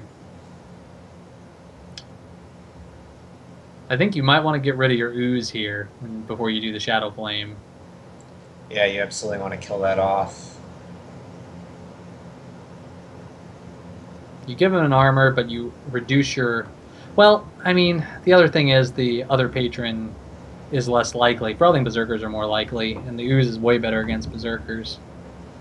It's a tough call. This leaves another target on the board to get Whirlwinded down, though, against Berserkers. Patron is a deck that punishes the opponent playing minions. If he Shadow Flames, that's going to leave him with 5 more mana, which is enough for anti-Keelbot. That'll get him way out of any kind of lethal range by itself. He'll have no other minions on the board if he trades out that Ooze. I think his really he's just debating, do I trade the Ooze out? And there it goes. He's going to play the anti-Keelbot. Once again, though, lethal is still present for the Warrior at this point if he does not play that anti-Keelbot. And just like that, out of lethal range. Yeah. Oof. This is a problem now because playing that Frothing and the Patron takes up your whole turn. You're not going to have any free Whirlwinds. Goes with the second Patron.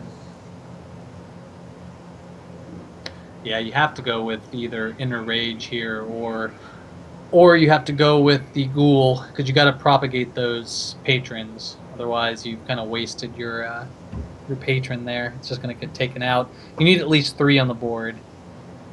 You need 1 for Dark Bomb. You need 1 for the minion that's on the board, 3/3, and you need 1 more just so that survives. Now, there are no Dark Bombs in the Warlock's hands, we can see, but just to give you an idea what the Warrior might be thinking of here.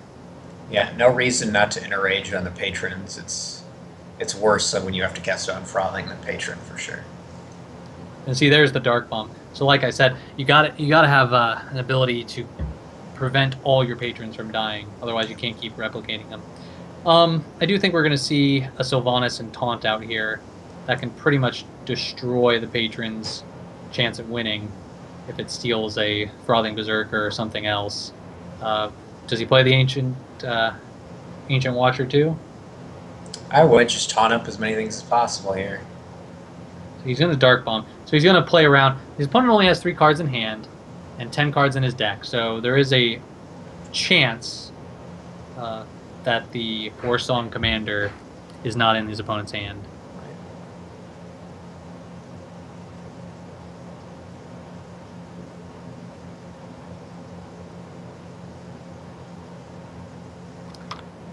All right, coming up to the rope here.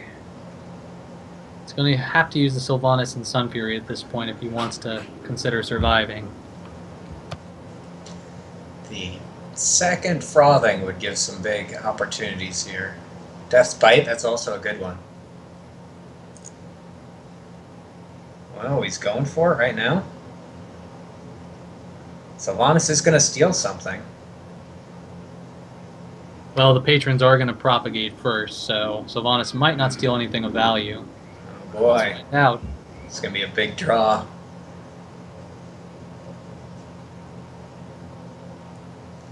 Wants to send 3/1 Patron into that.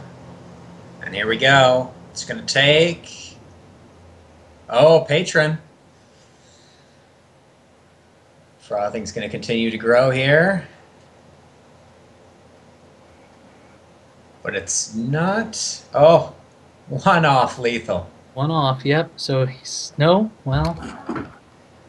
It's 2 off if he's going to trade.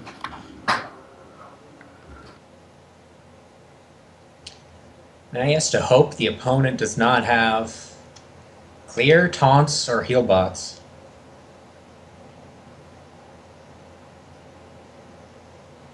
He's got to play the big game hunter and taunt it up with a Molten Giant here. That's going to be more than enough. Actually, might want to taunt up the Ancient Watcher instead, just to give him a higher hit point pool.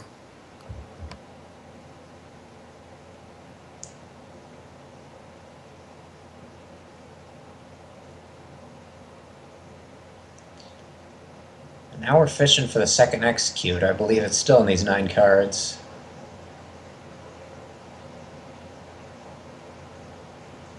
Also got the second Frothing in there. But he's exposed, all his patrons are gone, his Warsong Commanders are gone, and the Death Bite is not ready to do its Death Rattle, so Patron Warrior is in very bad shape.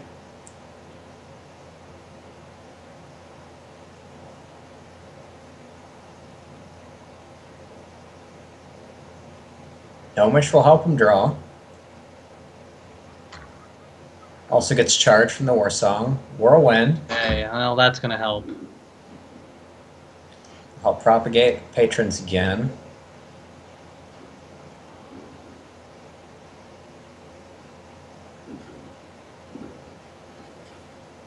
Alright. And that will be game.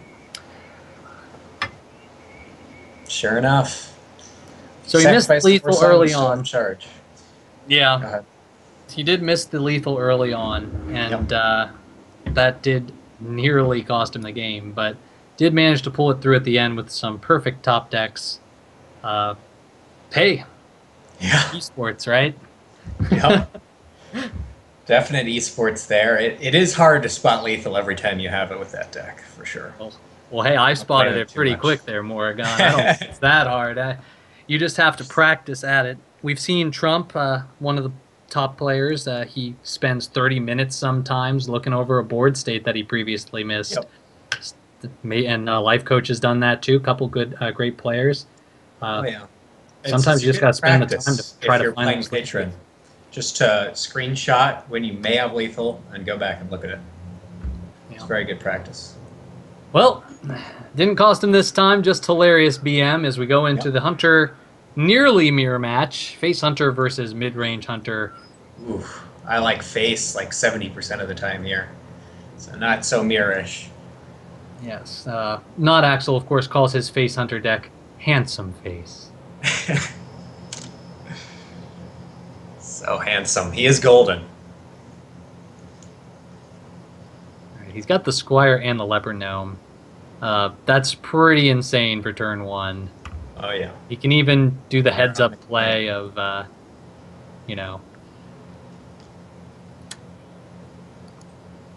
not using the coin, save it for the Eaglehorn Bow to try to clear something. We do see the Sludge Belcher, which is one of the few tech cards in Uriel's, in any mid-range Hunter deck that can help against Face Hunter.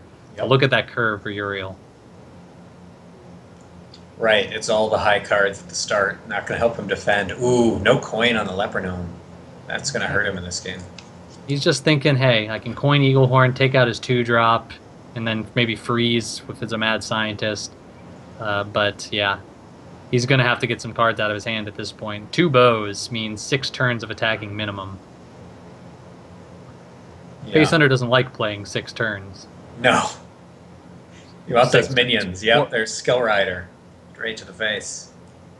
And by 6 turns, of course, I mean including the first 2 turns there. It means the game's going to go to turn 6 with just the bows. All right, ooh, does get the Huffer, which probably isn't the one he wants. Probably wants Misha here because he might be able to clear Misha both for defense. All right, see if it's Summon a Random Huffer Day. Oh yeah, it is. So all the hunters today have been rolling Huffer. So we've seen one Misha and the rest are Huffers, I believe. Yep, all Huffers today. Wow. That's what you do when you're hot, when you're in the finals of a tournament. Okay, quick shot, of course. When you're going against Face Hunter, you just got to mitigate the damage. If you have your Sludge Belcher, you're going to be able to mitigate even more. So, yeah, he's just trying to get to that card, get me Sludge. Going to see a Leopard Gnome come out for sure with the Eaglehorn Bow this time, saving the Wolf Rider. Trying to play a little bit around Knife Juggler, Unleash the Hounds. Wolf Rider, you can get his damage in 1 turn. Bow, you have to use for 2. So I like that ordering. Harrison Jones. Museum. Low drop. He needed that to help with his curve. Okay, well, Harrison Jones, you're just going to have to ignore at this point. I think it's time to get as much face as you can in here. Get that Wolf Rider hero power, I believe.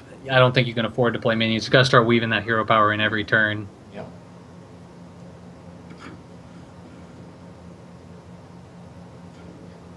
And he has the opponent in single digits. Usually the first one there in Hunter wins. The first person to get the opponent below 10.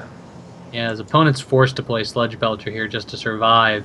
And likely will take out a minion with Harrison, which puts him no more closer to victory. Well, it's time for him to clear out this Sludge Belcher this turn. Knife Juggler might... Well, no, actually he's not going to be able to do the Knife Juggler play. He's going to play Knife Juggler and probably Eaglehorn Bow to take out that Sludge Belcher. Any damage spells now are becoming close to lethal, or there with the Leopard Gnome on board, taking him to 7. I'd like to see Bow plus hero power here. I, again, think he just needs to keep weaving it in. Most hunters aren't running healing, and that just puts him on the clock. Your opponent would have to have an insanely powerful board next turn for him to win. Right, down to 5.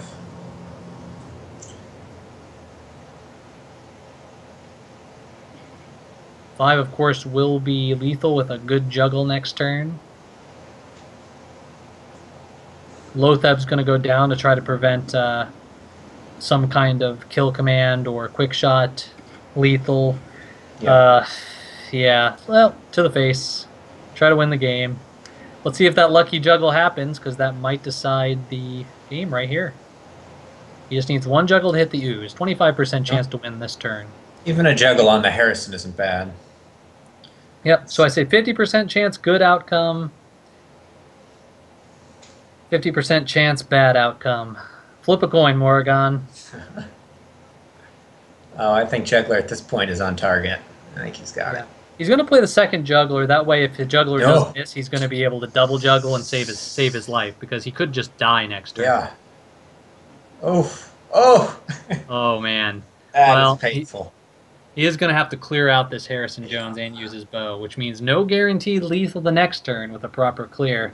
His opponent, of course, only has 5 damage, 3 from the bow, 2 from the hero power. Oh, wait. That could be it. 7, 8, 9, 10, 11, 12. Taste my skill. That's it. Yep, that's it.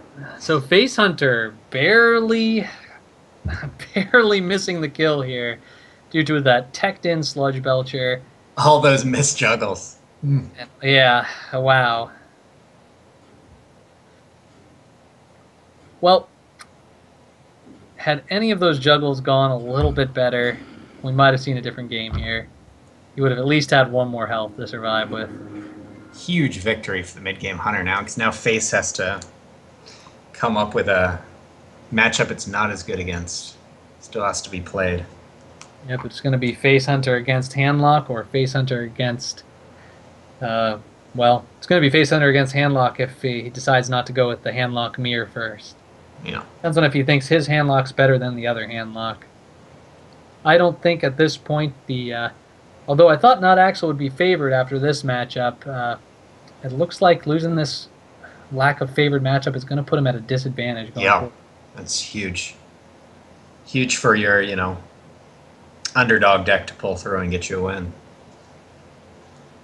Man, so coming out with that victory, even with that kind of curve that he had, let's remember, he had Animal Companion, Sludge Belcher, and Highmane in his opening hand, and another not-so-great card, so it's major kudos there. All right, he is going to go with the Face Hunter. Face Hunter can pull out a win against Handlock, just so long as you dodge the right. big taunt minions. Right.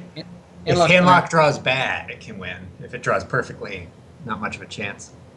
Handlock's probably going to keep that Dark Bomb. Hellfire can even be a detriment to your Handlock winning. So he's going to throw that out. He picks up the Mortal Coil. This looks like an excellent starting hand for the Handlock. Yep. Next thing he has to pick up is just some minions to get on the board. Very nice. There's the Molten Giant. Now he just needs a Taunt Giver, and he can survive and get the reverse kill. Yeah. As soon as you have those 3 things, the Heal Bot, the Molten, and a Taunt Giver, you're pretty set to win this matchup. Now, Uriel knows this is a Face Hunter, so he does have the option to Mortal Coil instead of tapping here. I like the tap here. He does need to try to get into those Taunt Givers sooner than later, and you're going to be afraid to tap later. Yeah. Might as well take that extra 2 damage and just coil Dark Bomb next turn. That's why I like with the aggressive deck playing your 1-drop, though, because they're not going to want to coil on 2. Get that damage in. Alright, so we're going to probably see the Dark Bomb Mortal Coil here. Mortal Coil first, just to see if there's a better option. Maybe an Ancient Watcher. Doesn't show up, and there's the Dark Bomb. Mountain Giant almost too slow. Yeah, Mountain Giant's almost unplayable in this matchup. Rarely get a chance to do it. Alright, we get always Misha. Misha. Okay. Yep. Which is... at least Leok's staying out of it today. Now, Misha is good in this case because it's not Leok. You're going to get a little more damage, but not as good as Huffer because he's going to miss out on 4 damage. He does have the Knife Juggler Owl here, so he's going to roll the 50-50, see if he gets the kill on this Twilight Drake. Fingers crossed on Not Axel's side. Oh my gosh, what are his jugglers doing? He didn't cross his fingers hard enough. They're on strike today. Yeah, so here comes the clear on the bear. Good old Misha down. And a Sludge Belcher out. The other owl is here, but at this point... So many taunts in hand. It's looking grim. I think you're going to have to owl, though, and you're going to use your bow. Because you know he's just going to play a Taunt Giver. You need to get as much of your anti-taunt, well, disrupted by taunt damage in now. Alright, he says, I dare you to Molten. So now as Hunter, you're thinking, okay, he's at 12. I've got 3 from Quick Shot. I've got my Hero Power. I've got Explosive Trap. So I'm... How much do I need here? That was interesting. Not taunting a Molten. Yeah, he's going to save it. He does have his other Sun Fury. He does want to get as many taunts as possible, so he's saving as much as he can. The Sunleash the Hounds is going to allow not Axel to get through this wall. But not really get... He's going to be able to actually get 3 damage out of this, so... he's probably going to debate whether he wants to take face damage or use his minions to clear. I'd recommend the face damage, of course, because minions on the board are minions that have to be cleared. Seems very strange to not play the 8/8 there. I mean, now he's not going to be able to play both the Molten, the Healbot, and the Taunt, unless the Hunter Hero Powers. Well, the face damage is coming here. We know that for sure.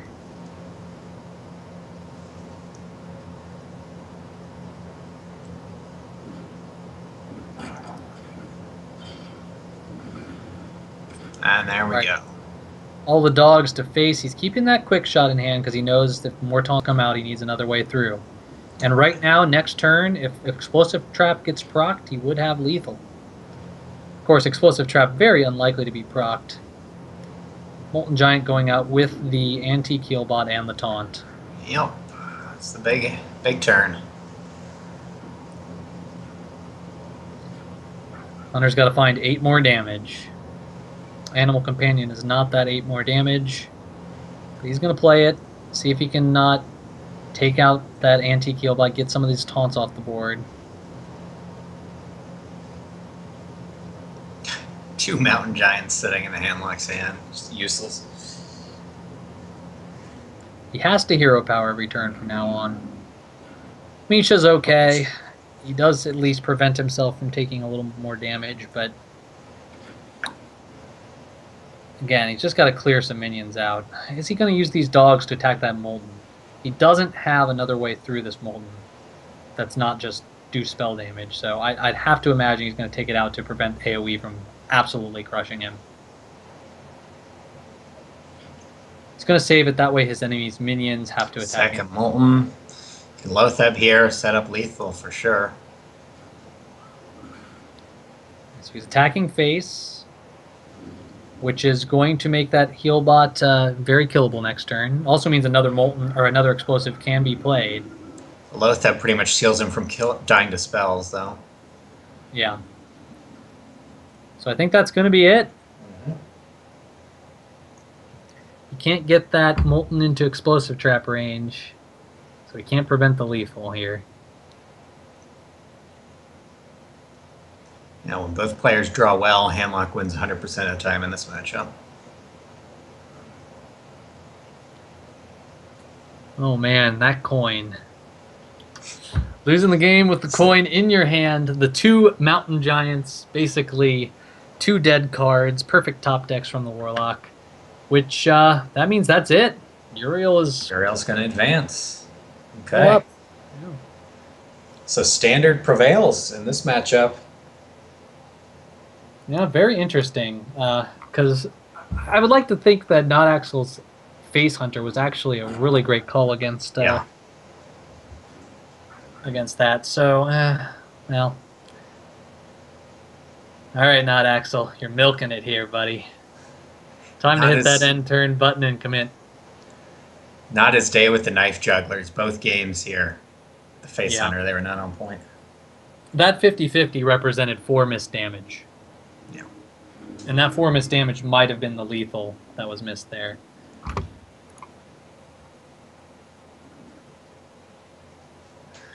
All right. Okay, well, we do know what the finals are going to be then. The Handlock player against the Steely Priest. I'm going to enjoy that. Very interesting. So Davids versus Uriel in the finals coming up. So... Well, well, well. All right, got you guys back here. That was interesting. I was really surprised he didn't win with his Face Hunter there. It's so close. Game. It's like super close. Jeez. What do you think? Let's talk about something a little different here. What do you think? What mistakes do you think were made that could have maybe prevented him from losing that game? Do you think anything at all, or? I think we definitely had a misplay in the patron game, playing the war song a little too early and the emperor too early. But and a face hunter one, I think he just got unlucky with the juggles. Yeah, man, juggler sure could work for you or work against you very easily. Yeah, I think the biggest misplay though was the missed lethal from the patron warrior. Although he did recover from it, that very well could have lost him the game. You literally had to top tech those exact cards, or maybe one different card, but you needed to draw another card and have some kind of whirlwind effect. So. And he already used both ghouls. So, yeah, I don't know. That was a little bit sketchy there. But, sketchy didn't matter. He did advance. Yeah. That's why it's tough, though. It's a tough deck to play, and then you have the pressure. You're in the finals of a tournament. Things can go wrong. Yeah, definitely. Well, so now that you've seen all 4 players play, we have, I think, Davids versus Uriel in the final here. So, what do you think? Rooting for the Davids, rooting for the Priest for sure, but not sure it has a good matchup against like a Handlock or even. It's a tough call against the mid-game Hunter. Yeah. We'll see. Well, he does have some answers for the patron combo in there. He does have the Auchenized Circles. He has the Shadow Madness. If there aren't a lot of patrons on the board, there's. I like it against the patron. Yeah. Yeah. So I think the Priest can eke out a win there. The Oil Rogue, that's a little bit iffy. I think that's the weakest deck here. I think even the Priest is stronger than the Oil Rogue against these other decks. So that's the one I want to see come out on top. I'd like to, but I got to favor Uriel in this one. I think the standard decks are standard for a reason, and that reason is they win. What do you think about him bringing standard decks, though? I mean, do you find him interesting still, or do you feel it's kind of like you wish you saw a little bit more tech cards thrown in there, or? It's a bit disappointing when you just get your decks off the internet and you don't tech it out. You're on your own, but hey, if you're that good at playing it, but you can beat everybody else in a tournament of hundreds of players, it's pretty darn good. Yeah. Usually you got to stay one step ahead, though. You got to be one step ahead of the meta. You got to have a deck that really counters the standard decks. That one deck that just overpowers 2 of their decks. And right now, I think in the current meta, there might not be a deck that really does that. So I think bringing standard is the right call until that Miracle deck, whatever it might be called, not to be confused with Miracle Rogue, of course, gets discovered. Since we do have new cards coming out in less than a week, though, or in just about. Oh my gosh, I know, so many new cards. We should see. Maybe we'll see that Meta Crusher come out of those new cards. Well, is that confirmed? Is it the start of the month? I didn't see that news. Well, next month. Soon. We'll definitely have to talk a little bit about that after this next match, but I am definitely excited for the new cards. I feel like having the stuff play around the hero power just gives a slightly different element, and I'm hoping that's not going to be back to the same few cards that we'll actually see more and more on ladder. That's going to make it really, really worth playing. Anytime there's a new card set, it spices it up and opens it up to new decks and fun plays. So we'll see that. Of course. Except for Druid, they only get maybe 1 replacement in their standard deck. Yeah, I always feel like it's funny because every time I see, and I only got to see a couple cards so far, but every time I see Hunter, it feels like they always get a new card that gives them more cards in their deck. I'm like, you don't need any more. You don't need to be able to draw any more cards. You're already too much overpowered. Yeah, that's what it's all about. Every new card they introduce for Hunter allows them more draw potential. Right? And I'm just like, that's the last thing they need.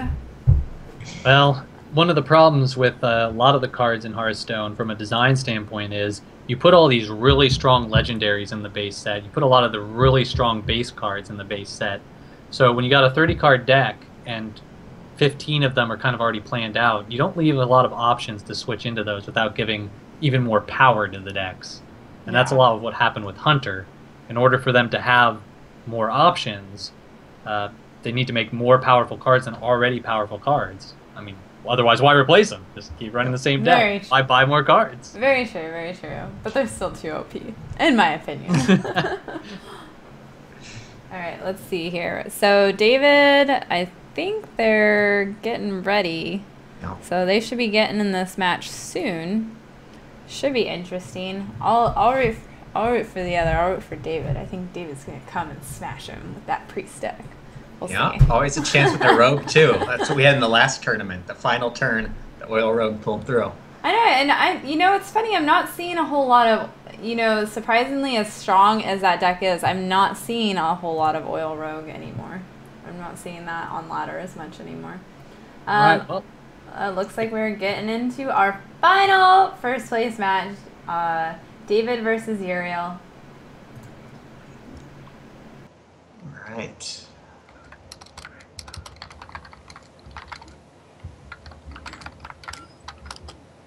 All right, so we're looking at Handlock versus Mid-Range Hunter, the classic matchup that we've been seeing since beta.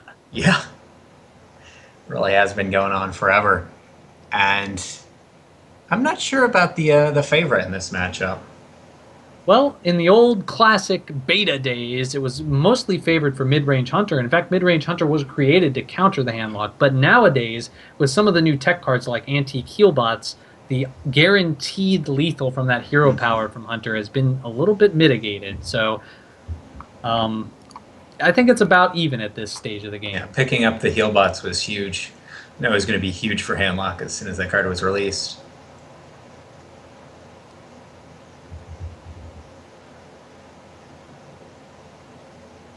I think... Right. Well, the spectator client's a little bit behind right now, actually, because they've been making their plays so quickly. We have Web Spinner. We have Ancient Watcher going out. Pretty much standard plays at this point. Ancient Watcher going to go out a little early. Most of the time, Handlocks are tapping to draw cards, but when you're playing Handlock against Hunters and you don't have a lot of your, later game cards in there, or you already have your 4-drop, you don't necessarily need to keep tapping. Already has 4 and 5, so just wants to get that Ancient Watcher out while he had the mana to play it. Yep. The only danger with that is he does need to, at some point, get his Taunt Givers. And if he doesn't tap, he's not going to necessarily get those. Hunter's choosing to clear that. He's trying to prevent the Shadow Flame later on. Very nice Psych out there from the Handlock. Prevent 5 damage without Taunt in hand or Owl. Alright. He's going to wait on this bow. He needs that bow to get maximum value. So he's just going to play... he's not going to attack base with it. He's going to save it. Hope it gets that Freezing Trap. And... he's just got a lot of traps in his hand. That's one of the worst possible hands you can have as Hunter. Can't use the quick shot because you can't get the traps out of your hand.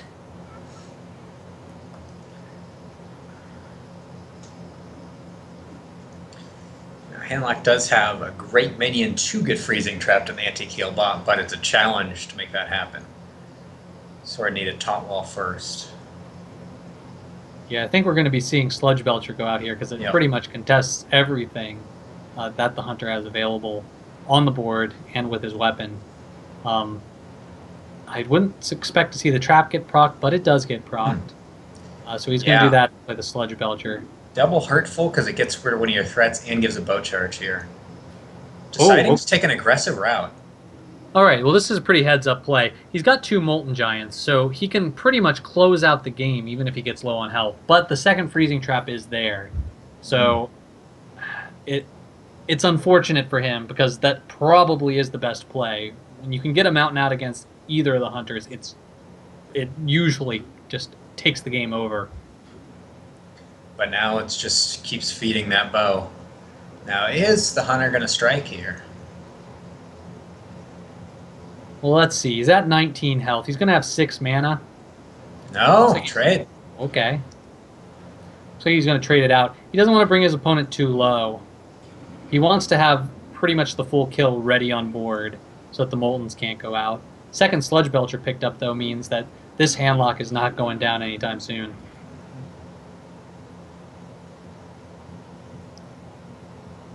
Well, you typically don't like to use Hunter's Mark here at this stage of the game. You want to save it for one of those giants when they get taunted up later. But, by the same token, you do need to get through the Sludge Belcher at some point. Right. He really wants to draw those cards from the web spinner. That's maybe why he's thinking about it, yeah. Yeah. Let's see what he gets. Okay, Iron for Grizzly, not very great. Dies to Hellfire or Shadow Flames if his opponent has them. But it's something. It's certainly better than Captain's Parrot. Interesting. I was looking for a juggle here so he can kill the other web spinner. Looks like he might see what's in the web spinner first, because he is only going to get one juggle either way. Oh, but he does actually attack. There goes his bow. Iron for Grizzly goes out afterwards, so he maximizes his face damage, and now he's saying, okay, you played a Sludge Belcher there. Let's see what you got. Going in.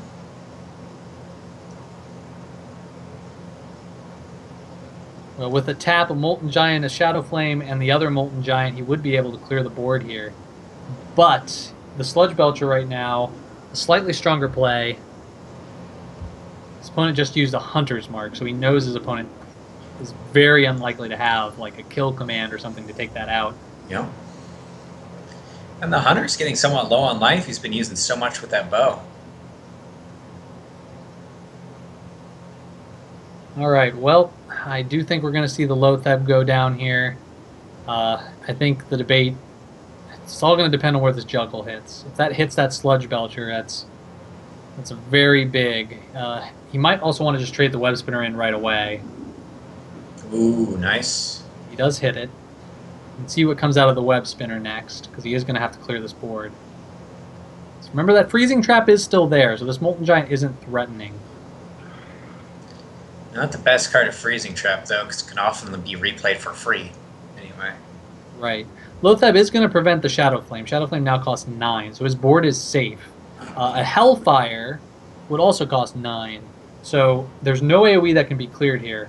So I'd like to see the Quick Shot go out. That way he preserves a potential lethal next turn with his board. It's a tough call, though, because you want to have those abilities to get past the Taunt Wall. Taunt Wall his opponent does not have right now. Phew. Yeah. Unlucky. Do you tap for it? The unfortunate part of that is then you wouldn't have mana to play the heal bot, no matter what taunt you get. Well, it's 13 damage on the visible on the board, so if you play the heal bot, you're going to be out of range by 2 damage. Which the Hunter can always hero power again. Right. So if you do tap here, you're pretty much setting yourself up for... You have to get a Taunt Giver, so you're going for that 3 in 18 chance. Instead, he is going to just play out as much of his hand as he can. I'd like to see the Iron Beak Owl even go out here and hit that Knife Juggler. Because Unleash the Hounds is still lethal regardless, and if he juggles twice into your face, you lose. So, only reason for keeping it would be so he has, the surprise lethal next turn. Iron Beak Owl goes out. Let's see if he draws that lethal damage. It's going to be Dr. Boom, not quite lethal, but Explosive Trap would set up lethal. But he does have to clear the board, so he can't just play Explosive Trap here. Yeah, he is dead on board unless he clears something. He's realizing that now, I think. Yeah.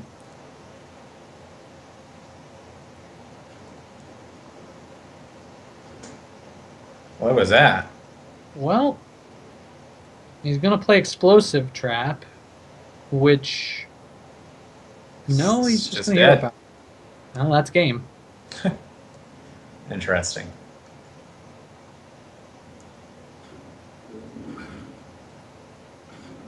Contrary to popular belief, Molten Giants aren't just for taunt. They also do damage. So Uriel's going to take game 1. And that's it for that handlock. So Uriel's left with his mid-range hunter and his patron warrior. Great decks. So what do you play? Oh boy, I'd be tempted to get the win with the the mid-range hunter, be up 2-0, and then have 3 tries with patron. Surely you can get it then.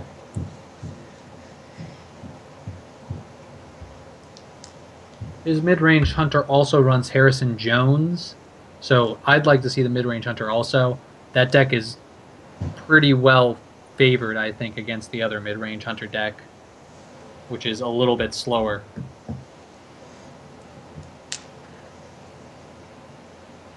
Not to mention you've got the double Sludge Belchers, so you're not going to be worried about mid-range rushing you down. Might all come down to the high main draws in that matchup. Very confused by that last turn from the hunter. Had to be a better play than that. But... Well, yeah, there were a lot of better plays than that. There were tons of plays which allowed you to survive, and Dr. Boom might have given you the lethal turn after. So, in fact, Boombots with a Shadow Flame might have been lethal. So there were ways to win. I'm guessing he just didn't do the math correctly, or missed that his Grizzly was at 2 health maybe. Thought, well, he's going to have to trade 3 damage into it, so it'll be 1 off. I'm guessing it was something like that. Yeah. Taking some time to think of what decks to bring these guys right now. Right, and technically I guess we don't have an official time limit on this, but we might have to impose one here if this goes a little long.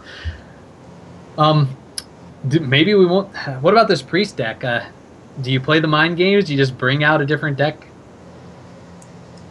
to beat the mid-range hunter you expect to see? Against the 2 decks remaining, it's certainly better than it would have been against the Handlock, so might go with Priest to mix it up. I'd love to see it. Yeah, just in case viewers might not know, Priests right now, with the way they are mid-range spec'd, they typically don't do well against Handlock. They don't have enough answers for all the giants. As long as Handlock knows it's a Priest, which is pretty easy to see since their portrait shows they're a Priest, they know not to play 6 giants on the board so they all get light bombed. Right. And Shrink Master doesn't help dealing with giants at all. The Recombobulator really doesn't. You have a lot of useless cards in that matchup. All right. Looks like Uriel is going to play the Patron Warrior, and David is going to continue with the Hunter. And pretty good starting hand for this warrior. Yeah, Fiery Windaxe. Lots of the warriors are only running 1 copy of it, so it's very nice to get in your opener. Very lucky. Yeah, Patron Warriors have started teching out the second War Axe, which would have been unthinkable even a month ago, I would say. Yeah. I still haven't done it. It's just Fiery Windaxe. It's its name. Didn't realize this, but Uriel actually submitted his deck list in Spanish. Yep. And Fiery War Axe has quite a name. Machado de Guerra Abrasadok. I don't know. It's Dr. Baboom. I like that. Dr. Kaboom. Yeah. That's a much catchier name. I would have liked to see that in the English translation as well. Freezing Trap going out, so Cruel Taskmaster actually is a pretty good minion to get Freezing Trapped against Hunter. But look at that Web Spinner target, that Tundra Rhino. Is that from Web Spinner? Yeah. Love the Tundra Rhino. It's just so threatening the turn before high main.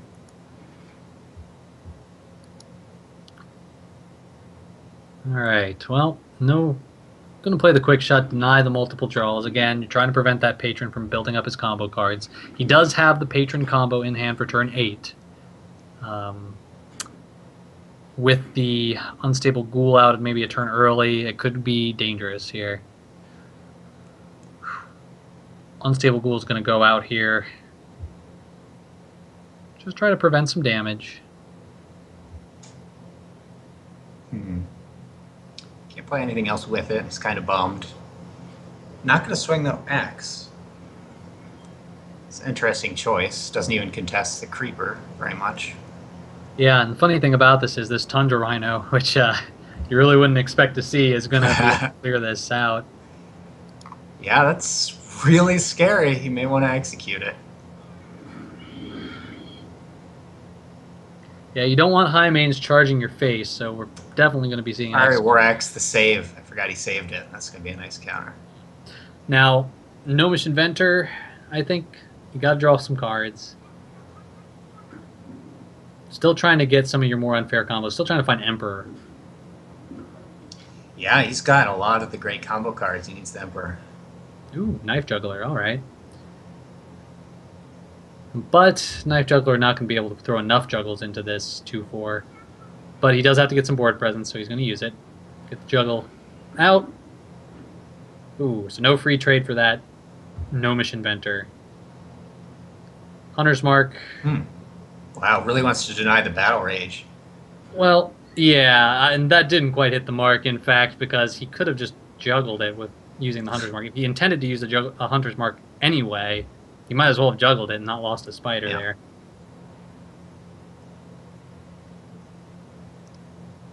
Now, we're really just waiting to see this Emperor here. I think he wins the second he draws it, but is he going to draw it? Yeah, right here he's got to play a couple of minions here just to try to contest the board, make it so his opponent wants to trade with the board rather than go for his face.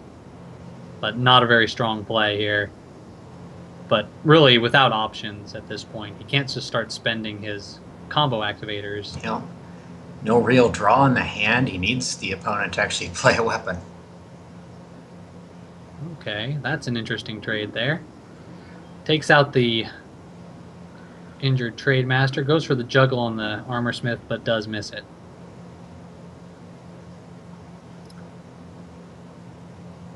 Freezing Trap's going to go out and protect his minions. Never really want to... Both your Freezing Traps have now been used on really low quality minions, though. But at this point, you're just going for the... I guess you're just going face and trying to win before the combo destroys you. Yeah. Oh, boy. There he is. Not going to go for it. He's going to opt for Patron Whirlwind, build some more armor. Gives him an Really execute option on that Knife Juggler, but Knife Juggler is going to juggle. Let's see if it hits. Oh, it does not hit a Patron, so not ideal there. Going to freeze his guy so his patrons don't get frozen. So he missed what he was ideally looking for, which was a juggle on the patrons. His patrons are still... Oh, there he goes. He's going to try and protect them. And look at that Web Spinner card. There he is. Wow. The legend himself, King Crush. Big kaboom. All right. Ooh. Oh, no. Disaster. Kill command goes down. This is looking good right now because a lot of the combo cards were used by the Warrior. Warrior has more cards, though, so it really is just going to come down to top decks here. Yeah, I was shocked at that patron play. It looked so clearable, and it was. All right, one execute down. I think this Emperor's days are numbered. Time for the 9 damage. Boom. Yep, looks like he walked outside of his building, outside of his castle, went into the jungle, and I think he's going to bite his head off. Oh boy, he's considering it. Oh, the debate is real here. Who am I going to make T-Wrecked? Emperor Thorson, Garrosh Hellscream. One of the reasons you probably have to trade here is that a comboed Frothing Berserker is still a possibility, and having more minions on the board tends to be pretty bad. Looks like, though, he's just going to go for the win. Hunter, go face. Oh, boy. Unfortunately, this does mean that King Crush's days are numbered. Here comes Armor is made to fit. Oh, man. Not quite lethal. There's no whirlwind effect here. But armor is going to make a difference. Yeah. Armor is a big deal when the hunter's out of cards. Bummer here. He has to trade an Armor Smith in, I believe.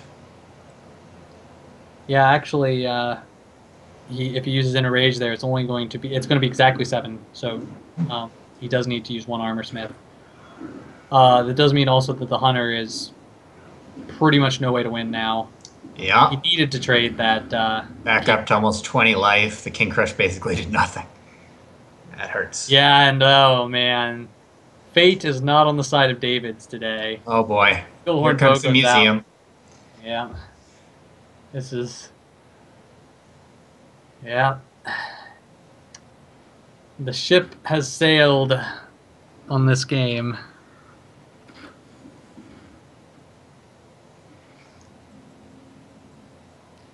Even second execute in case of high main.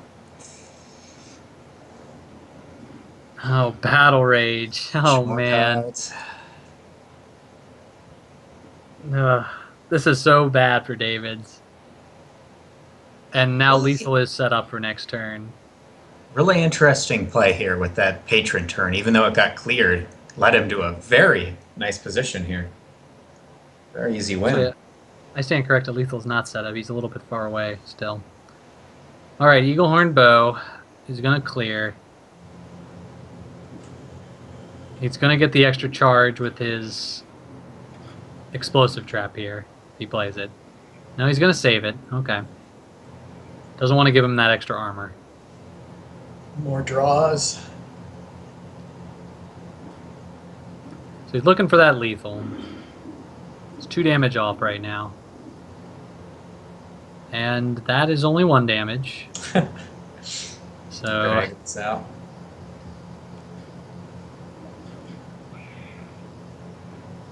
oh boy. So interestingly enough, I don't think he's dead yet. If he attacks into the ghoul, everything's down to 2 or less health. So explosive trap will actually be able to clear the board here. That's interesting, but these cards just keep being drawn. But Eventually, there's it's so gonna get many there. cards that are lethal Yeah. here. That's not one of them. All right, Davids, the comeback will be real here. Plays Boy. the interesting. Well, that's basically throwing the card away. How is he not drawing into this lethal? Come on, one more card. Needs a weapon or a charge minion. No.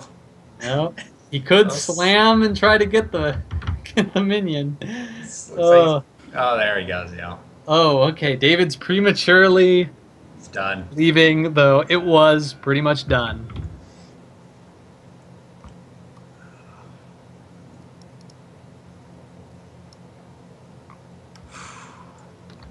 This is David's rough. is That in means really rough position here. He has to beat the mid-game hunter 3 times. The Harrison mid-game hunter. but if he has decks that can beat it, these are definitely 3 decks that can win against mid-range hunter.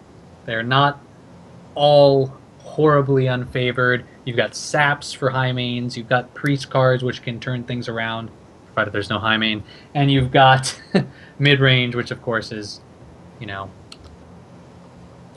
the 50-50.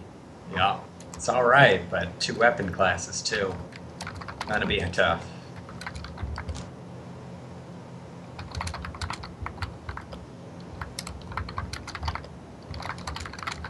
Okay, just communicating a little bit here, trying to see what's going on. I think Davids is just trying to decide, well, what do I want to take on this hunter with first, you know? What's the confidence booster? Do I need to build some information on the deck? What's the best deck to do that with?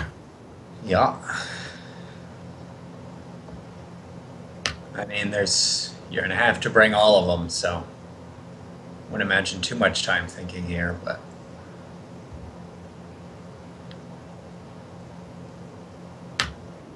this is a huge match. The winner gets 10 BlizzCon points, a bunch of prizes, mouse, keyboard. It's taking its time. Yeah, who are those prizes from again, Moragon? The points are from Blizzard. We've got fantastic points from, V and Team 2G. Gonna have to ask V. V, remind us, who's our sponsor here? Oh, our sponsor, we have Team 2G that's sponsoring most of the prizes, and then CyberPower PC is actually sponsoring the main prize, and then Strivewire has a few prizes as well. So there's prizes yeah. all around. Strive Flyer has some money in there, right? Yes, Strivewire does as well. 15, 10, and 5, I believe. Very cool. All right, it is Priest. Davids did not want to leave the Priest without a showing here, and that opening hand is one I'd love to have against any hunter. Yeah, love the guts. Let's get this Priest win.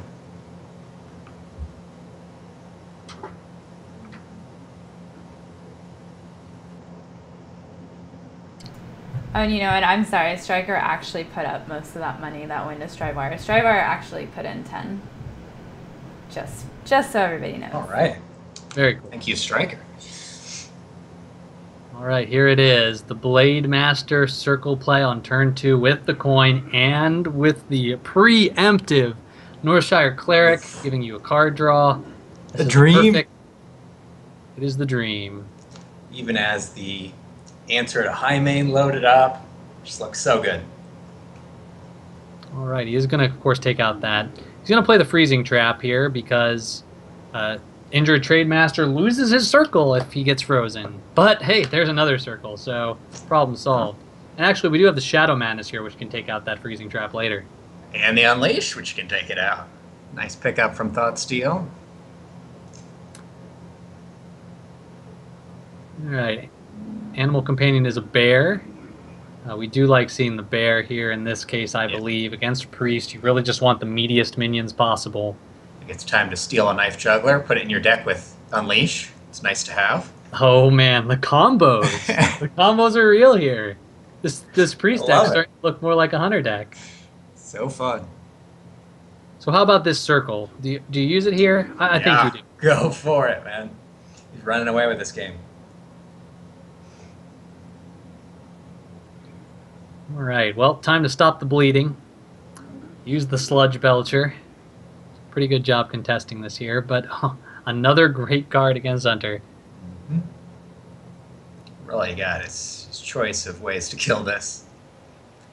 Right, he's going to go with trading and healing with Northshire down. That way he can get another card. There's going to be the question of quick-shotting here. He could quick-shot this to protect his Northshire Cleric. Doubt he's going to have an empty hand, not going to get much more value out of it. I'd like to see the quick-shot mainly more to protect my injured Blade Master here. Because not only can a quick-shot take it out, but a kill command can take it out too. Very nice. Now a kill command can still take it out, but he's got to have a beast as well. Yep. Well, you can either kill command, trade, and leave an empty board, or have just the web spinner out. Well, you have to play the web spinner to do the kill command. Or you can play the high main and just try to get a big minion out there. It's tough at this point when the priest has had all the answers. It's like, what do I play? Yeah, I'd like to see the kill command, because just like with the Druid game before, one of the things you really need to do against these priest decks is get rid of the injured Blade Masters. That's usually one of their big threats, and then there's going to be like a Ysera or something late game that they usually have also. Unless they're playing a complete Jujitsu deck of steal your minions and play your cards. Yeah, wants to get rid of the Blade Master. Can't argue with that. Yep, now he can also get rid of the Priestess so she doesn't draw more cards and take out the Web Spinner. So he's setting up for this high main to try to carry the game for him.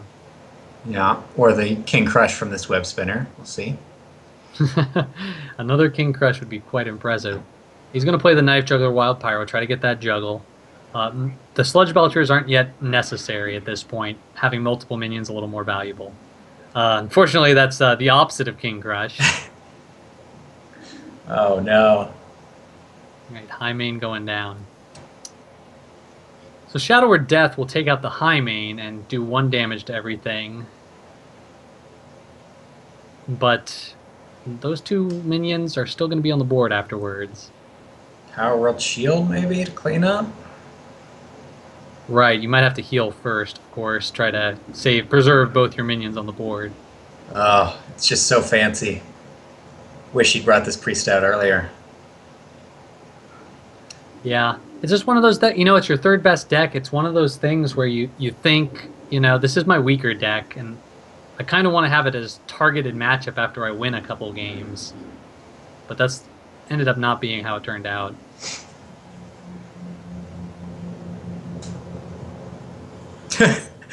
Immediate concede. The high main was gone. Dealt with so easily. Yep, time to just get into the next match. He's thinking, concede now. Don't give him any more information about this deck. Yeah, don't tilt either. Yeah, let's just get into the next one. Or either that or he's already tilted. Yeah. All right, Moragon. Priest is won. What are you bringing out against the Hunter next? I think the miracle draw on the rogue would tilt him. So I'd go with that. Yeah, he does have the Kezan Mystic in this rogue deck. Yeah. Oh yeah, here we go. Loving this comeback trail. Let's see ya. All right, David's not going down without a fight. Goblin Auto Barber. A tech card I really like. Often people prepare for the Blade Flurry around Deadly Poison or around Tinker's Oil, but they don't count that +1. Really sneaky. Yeah, Barber's a great one of. It's definitely made its way into these oil decks as a later refinement to them.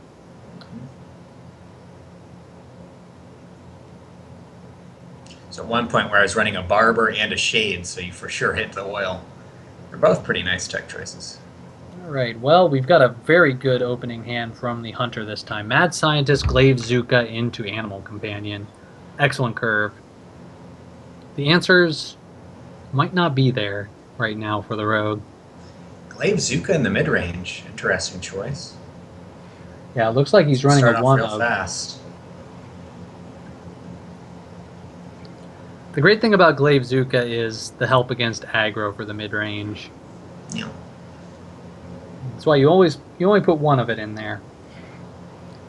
And he's choosing to save it because he knows that a lot of 2 health and 3 health minions are coming out. Is it time for the Barber? Well, your other options are pretty weak. Yeah. I'd say it's if you play the Barber here and trade, if he gets a freezing trap, you're gonna get a Barber back. And since he didn't attack with the Glaive Zuka, you're not worried about giving him more charges of his Eaglehorn Bow later. So absolutely. Yeah, you want to proc this secret before he gets a bow out, preferably. And I think Auto Barber is one of the better things to freeze. He could even play the Earthen Ring, wait a turn, play the Earthen Ring, and get that frozen too. If the Barber gets killed by the Glaive Zuka, you yeah, can maybe freeze your Earthen. Be nice. The thing he's thinking about here mainly is, do I want to take 3 damage? This Glaive Zuka is a little bit frightening for base damage here. You're a rogue, though. You don't have much choice. You take face damage. All right. Well, Huffer needs to be. Huffer's going to need to be protected against rogue South Sea deckhands coming out. Rather, he uses face to clear the Huffer. Always Huffer, man. Just a ton of tanking face damage here in hand. All weapon buffs. Besides the Earthen, it's going to get freezing trapped. Really rough. Well, I think he's going to quick shot it here, prevent the freezing from landing on that. He wants to freeze something a little more juicy. Problem is, he's not going to have a lot to put on board there after doing that. But really, I mean, you know what's going to happen if you don't quick shot it here. It's going to come back and just be replayed next turn. 3 more health. Yeah, and the same problem with a minion. You'd want to quick shot them. So. Well, look at it this way. Quick shotting that minion is the same as quick shotting his face. Yep. And you protect a trap. Yeah. At the same time. Other option here is just playing Houndmaster right to the board just to get more tempo, because that could represent, even though you're stopping 3 damage by using the quick shot, this way you're adding 1 more damage with what's on the board. Hurts to not get value out of Houndmaster, but it is a 4 damage minion. Well, options for the rogue are take 4 more damage. That's pretty much what his hand's made for. And also prep the sprint, but then you're not clearing the minion. That's real tough. True. Don't think you might just be hoping, though, that you prep sprint into your second prep and an eviscerate. Ugh. seeing Dreaming. as you're running out of options here already. Your face is getting kind of bloody here. Go ahead, proc the freezing before the Eagle Horn can come out. We see no Eagle Horn, of course. That's it. That's the turn. Yeah, no heal bots in this rogue deck, so he's going to have a real tough time coming back. Now that top deck is just excellent. So now he's going to be able to hero power, attack. This means there's not going to be enough time to use that. Not going to be enough time to use that Earthen Ring at this point. Sap's a decent draw, but still going to have to sprint for things, I'm guessing. Sprint for the Blade Flurry. Now, option 2 is to prep the Fan of Knives here and hope you draw something else that's good. You could draw a SI7 agent, Eviscerate, Blade Flurry even might be good at this point. Yeah, but let's draw one. Let's draw 4 of these here. Let's see what we can get. All right. Yeah, that's the problem, though. You can't play Sprint ever if you don't prep it out now. Yeah. Unfortunately, got the SI7. Well, he would have, if he fanned, he wouldn't have gotten it, so that's okay. There's the Kazan a little late. So he's going to have to... Sap. Yeah, he's probably going to have to sap here just so he doesn't take as much damage.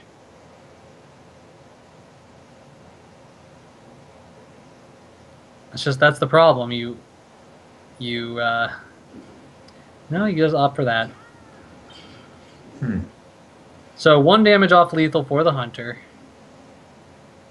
Savannah High Mains, of course. Going to put him a little closer. If he doesn't heal next turn, though, that quick shot's going to represent lethal.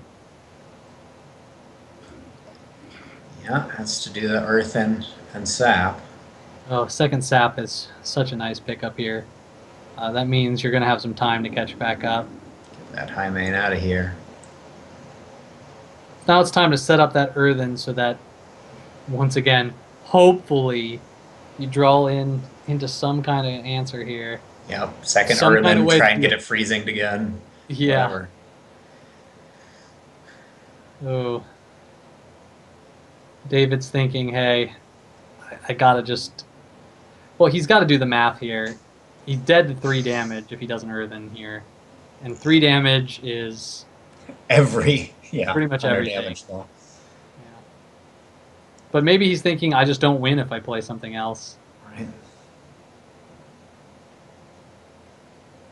So he's still going to be 1 off lethal if he SI7s this, instead of stabbing it. So... Yeah, I just don't understand the benefit of that play. You're basically heal for 2 less by doing that instead of just daggering the web spinner down and healing. Well, you do get to re-equip the weapon. You did 1 extra damage. Eagle Horn Bow is going to be the 1 damage he needs for lethal, and that will be game. That actually, interestingly enough, if he did heal, he would have still been alive here, but if his opponent had attacked for the 2 damage prior, he would have been at 1. Sure. So, interestingly enough, not lethal. But that does mean that Uriel, with his standard deck lineup, is going to be the second champion in the Murky Open. Congratulations to him. What an amazing job. And it does go to show that we're in need of an expansion, right? Standard wins. Right? That was crazy. Oh my gosh. I thought he was going to come back with the Rogue. I was like waiting for a 2-2 showdown or something. But... Oh yeah.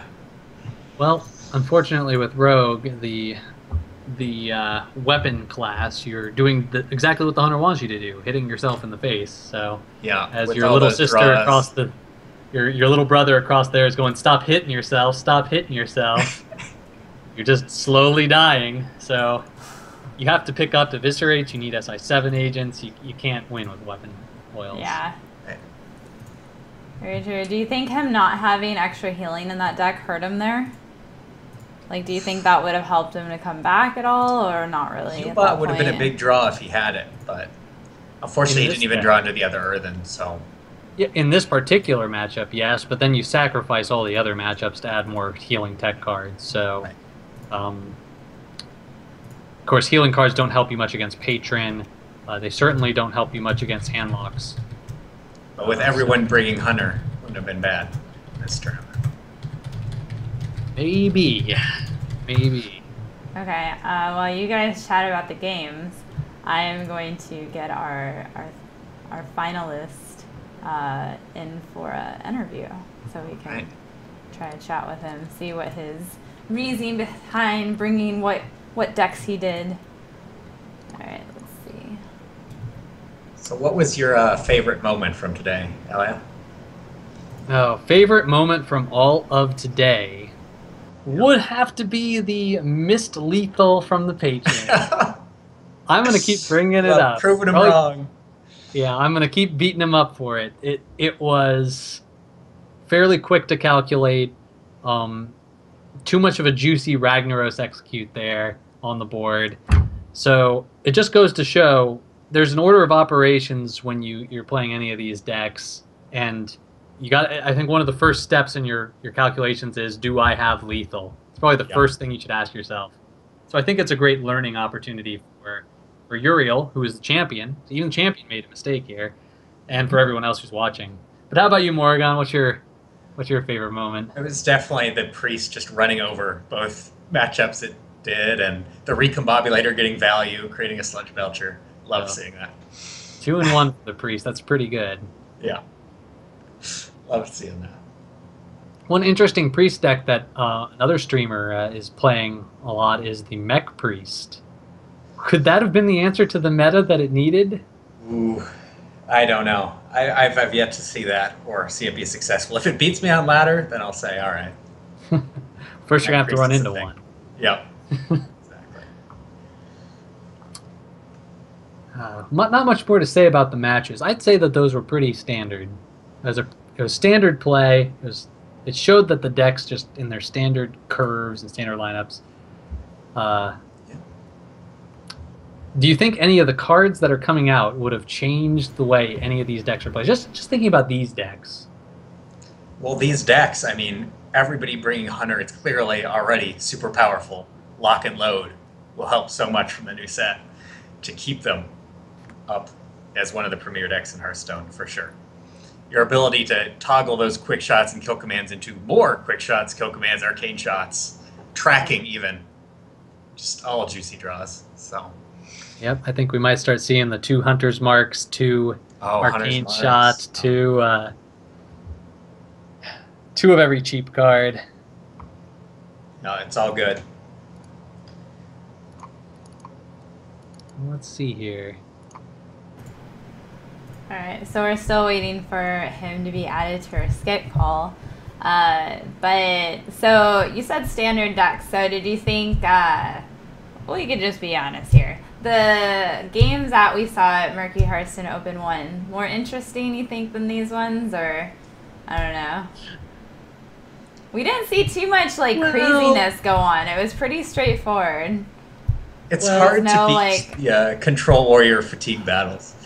It's really hard to beat that. That one was pretty crazy. Counting up whether or not you would stay in or not, or if it was even worth. I mean, triple acolyte beatdowns.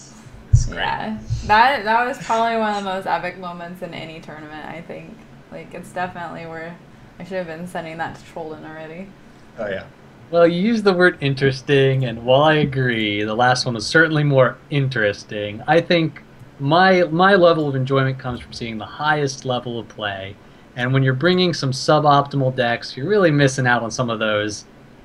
Just the highest level of people playing, picking decks, and a little bit of the metagame. So you bring in Shaman, it better be for a really good reason.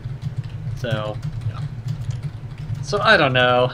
Yeah, a little less interesting now, but certainly I think this was a way higher level play than the previous tournament. Oh yeah. Tons of high level play, and still everybody made mistakes, right? We had the miss lethal against the handlock, we had the miss with the patron, a whole bunch of moments like that. And the juggle before the Hunter's Mark in the one game too. Mm-hmm. Yeah. Okay, let's see.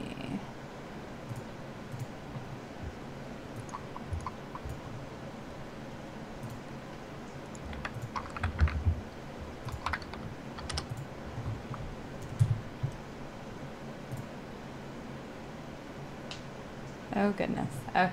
I will be your V. Sorry. All right, Moragon, let's talk some new cards here. All right. We got to fill some time. I think the aggro with 1 health creatures is going to die down a lot when you can repeatedly hero power, for sure. I think that's going to be one of the big meta shifts. Something like the Face Hunter and the Aggro Paladin are going to be less used. But what about turn 3, Master of Arms, the card that allows you, or Garrison Commander, allows you to use your hero power twice. Turn 4, Hunter hero power twice. I'm not a big fan of that. I don't think Hunter is going to be able to just hero power someone down. They're going to need board control still. So you don't like the machine gun approach to Hunter. No, I don't like the machine gun. Then you buff your hero power later and play even more hero powers for 3 damage. Yeah, I mean that's the way to do it if you're gonna do it. Is late game, I think. Just do 10 mana hero power for 6 or something, kill him through taunt, but still doesn't inspire me that much. Totem Golem, 2-drop, 3/4. How does this affect? We also have some other 2-drops here. We've seen Fallen Hero. Hero power does extra damage. Garrison Commander, 2 hero powers. Yeah. This seems to buff Piloted Shredder even more. Yeah, all of those are fantastic 2-drops. In fact, one of them is a way better than average 2-drop. But Piloted Sky Golem not looking nearly as good because it's added Maiden of the Lake, Tournament Medic, some big health, low damage cards. Dreadeye Totem Carver, a 4/4. Yeah, it's never sort of been as good because it only has 1 more health for 2 more mana, and it drops you things like 1/7. So, I think we have Uriel here. Okay, let's see. Uriel, can you hear us? Okay. Hello? Hello. There we go. We can hear you. Hi. Congratulations. Thanks very much. Awesome. Well, I'll let these two start asking you questions since they depicted your matches pretty well. Go ahead, you guys. Amazing job, Uriel. Why did you bring the 3 decks you did? I play with these 3 decks a lot of time. I have about 1,000 wins with those decks. And all tournaments I have played, some these last months I played with this, and Patreon is broken. What's your favorite deck out of the 3? My favorite deck is Rogue, but with Patreon is so huge in meta, so many people is using Hearthstone Jones and use, so Rogue is not the best right now.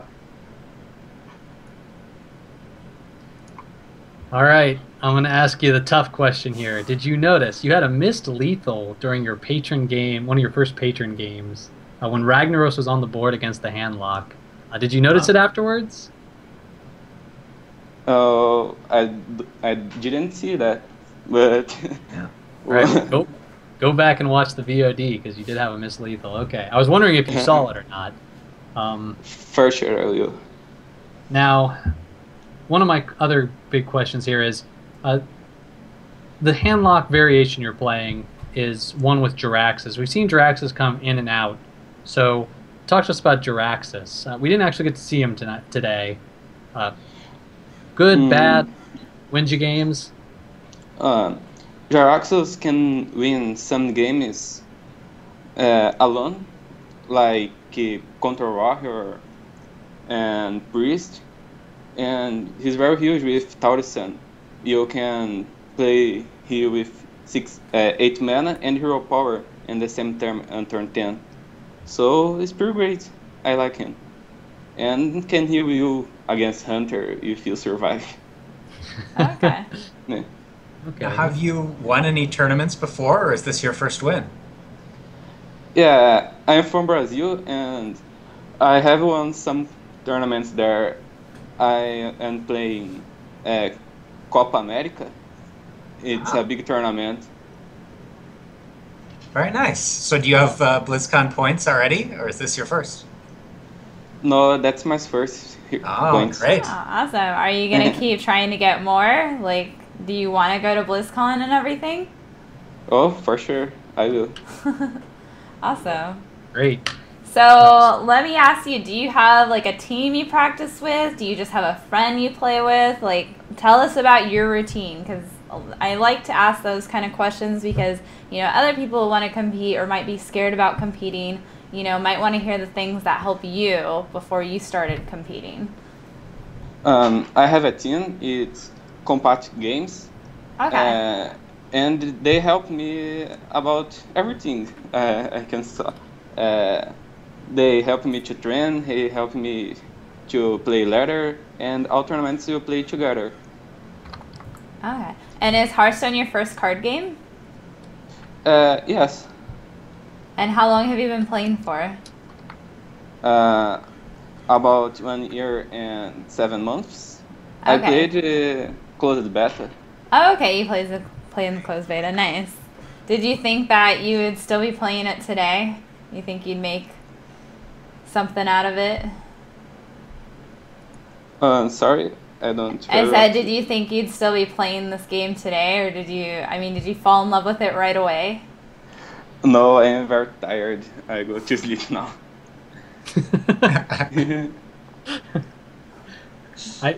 I do have to make a correction from something I said earlier. I did say Sure. that the deck list he sent was in Spanish, but now that he said he's from Brazil, I now realize, oh, it's actually in Portuguese. Do you play the game using a Portuguese client? Yes, I play in Portuguese. Oh, okay.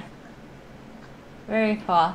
Any advice to those who want to be in tournaments at all? What advice would you give to somebody new playing or who wants to compete? I have no plans, just to have fun with this game. I like very much. And play with people is very good. Like the top players like Colento. I want to play against him someday, maybe. Okay. And what do you do besides play Hearthstone, or do you play Hearthstone like literally every hour of the day? I study only and play Hearthstone. You study and play Hearthstone, so you're in school right now? Yes. Awesome. What are you in college or high school or? College. Okay. What are you majoring in? Excuse? What's your major? What are you going to school for? Engineer, mechanical engineer. Ah, very right. nice. Good field to get into. All right. Well, I know it's late for you, right? What time is it there? Here is 8 p.m. Oh, okay. All right. So not too bad. Okay. Thank you do you guys have any last questions for our winner? What's the favorite thing a Hearthstone card says in Portuguese?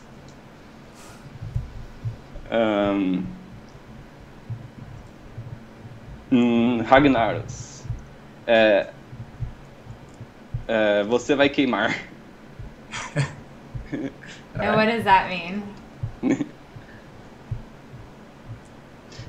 Your fire will burn you. My fire will burn you. Ah, Ragnaros. My fire so will Ragnaros. burn. Oh, okay, cool. I was like, wait a minute, I don't know what that means. You gotta translate for me. Cool. Awesome. Well, congratulations. Did you know that you actually won an extra prize for winning first place, by the way? I have to say thanks for everything. This tournament was awesome. And that's it. Awesome. And then also, since I don't know that you saw, but you also won a keyboard and mouse giveaway, courtesy of CyberPower PC. They contributed it to the first place winner, so you will get that as well. And I will give you details about that later. But congratulations. Thank you for taking the time out to talk to us. Thanks very much. No Bye problem. bye. Bye. Congrats. Okay, let's see. Do we have you guys here? All right. Perfect. So, first of all, thank you so much, Moragon and HX Z9 for casting the tournament once again. You guys always do such a fabulous job. Want to thank a few other people who have helped during this tournament that make all the tournaments possible because, as you know, since I am a full-time streamer, it's a little hard to have the time to do everything. Striker does a big help. Striker here in the channel. He actually runs the whole thing for me. He's there on Saturday with all the participants, making sure to run it. We use Strivewire this time as well, but normally we just use the challenge site. And so Striker literally goes through by hand, emails, talks to everybody, and makes sure that all runs smoothly while I run the streaming part of it on the final day. So thank you so much. A big thank you to Striker, who takes that weight off my shoulder. All the graphics, as you see, all the graphics of the channel in general have always been done by Triplica. He does a Wait, what? I'm like, look at what you're Pointing doing. to the graphics. Oh, yeah. I was like, I thought you were pointing to your muscles. I was like, wait a minute. Can't beat these graphics. But Triplica Entertainment does all the graphics for the channel and did all the graphics for the tournament. So everything you see, he does such a fantastic job as well. Striker also donated a little bit of cash prize to the tournament. So Strivewire put in a little bit amount. They put in 10. The rest was from Striker. Team 2G, my team that I'm on, threw in some gift cards and threw in some things for the tournament, as well as CyberPower PC, who provided the keyboard and mouse for the winner of the tournament. So thank you for everybody, and then also thank you for just being here and participating. This is something that's somewhat new, but it's nice that we can offer the BlizzCon qualifier points and stuff, and we will continue to do so as time goes on. So we are actually going to get off here now, and it's on a 10-minute delay, so I will be picking the stream back up so we can actually do some of those giveaways live and continue streaming with the rest of the day. And just a shout out, because I know HX does start, I don't know exactly what you, because you said you quit WoW, so I don't know exactly what you're streaming. I think Heroes of the Storm, right?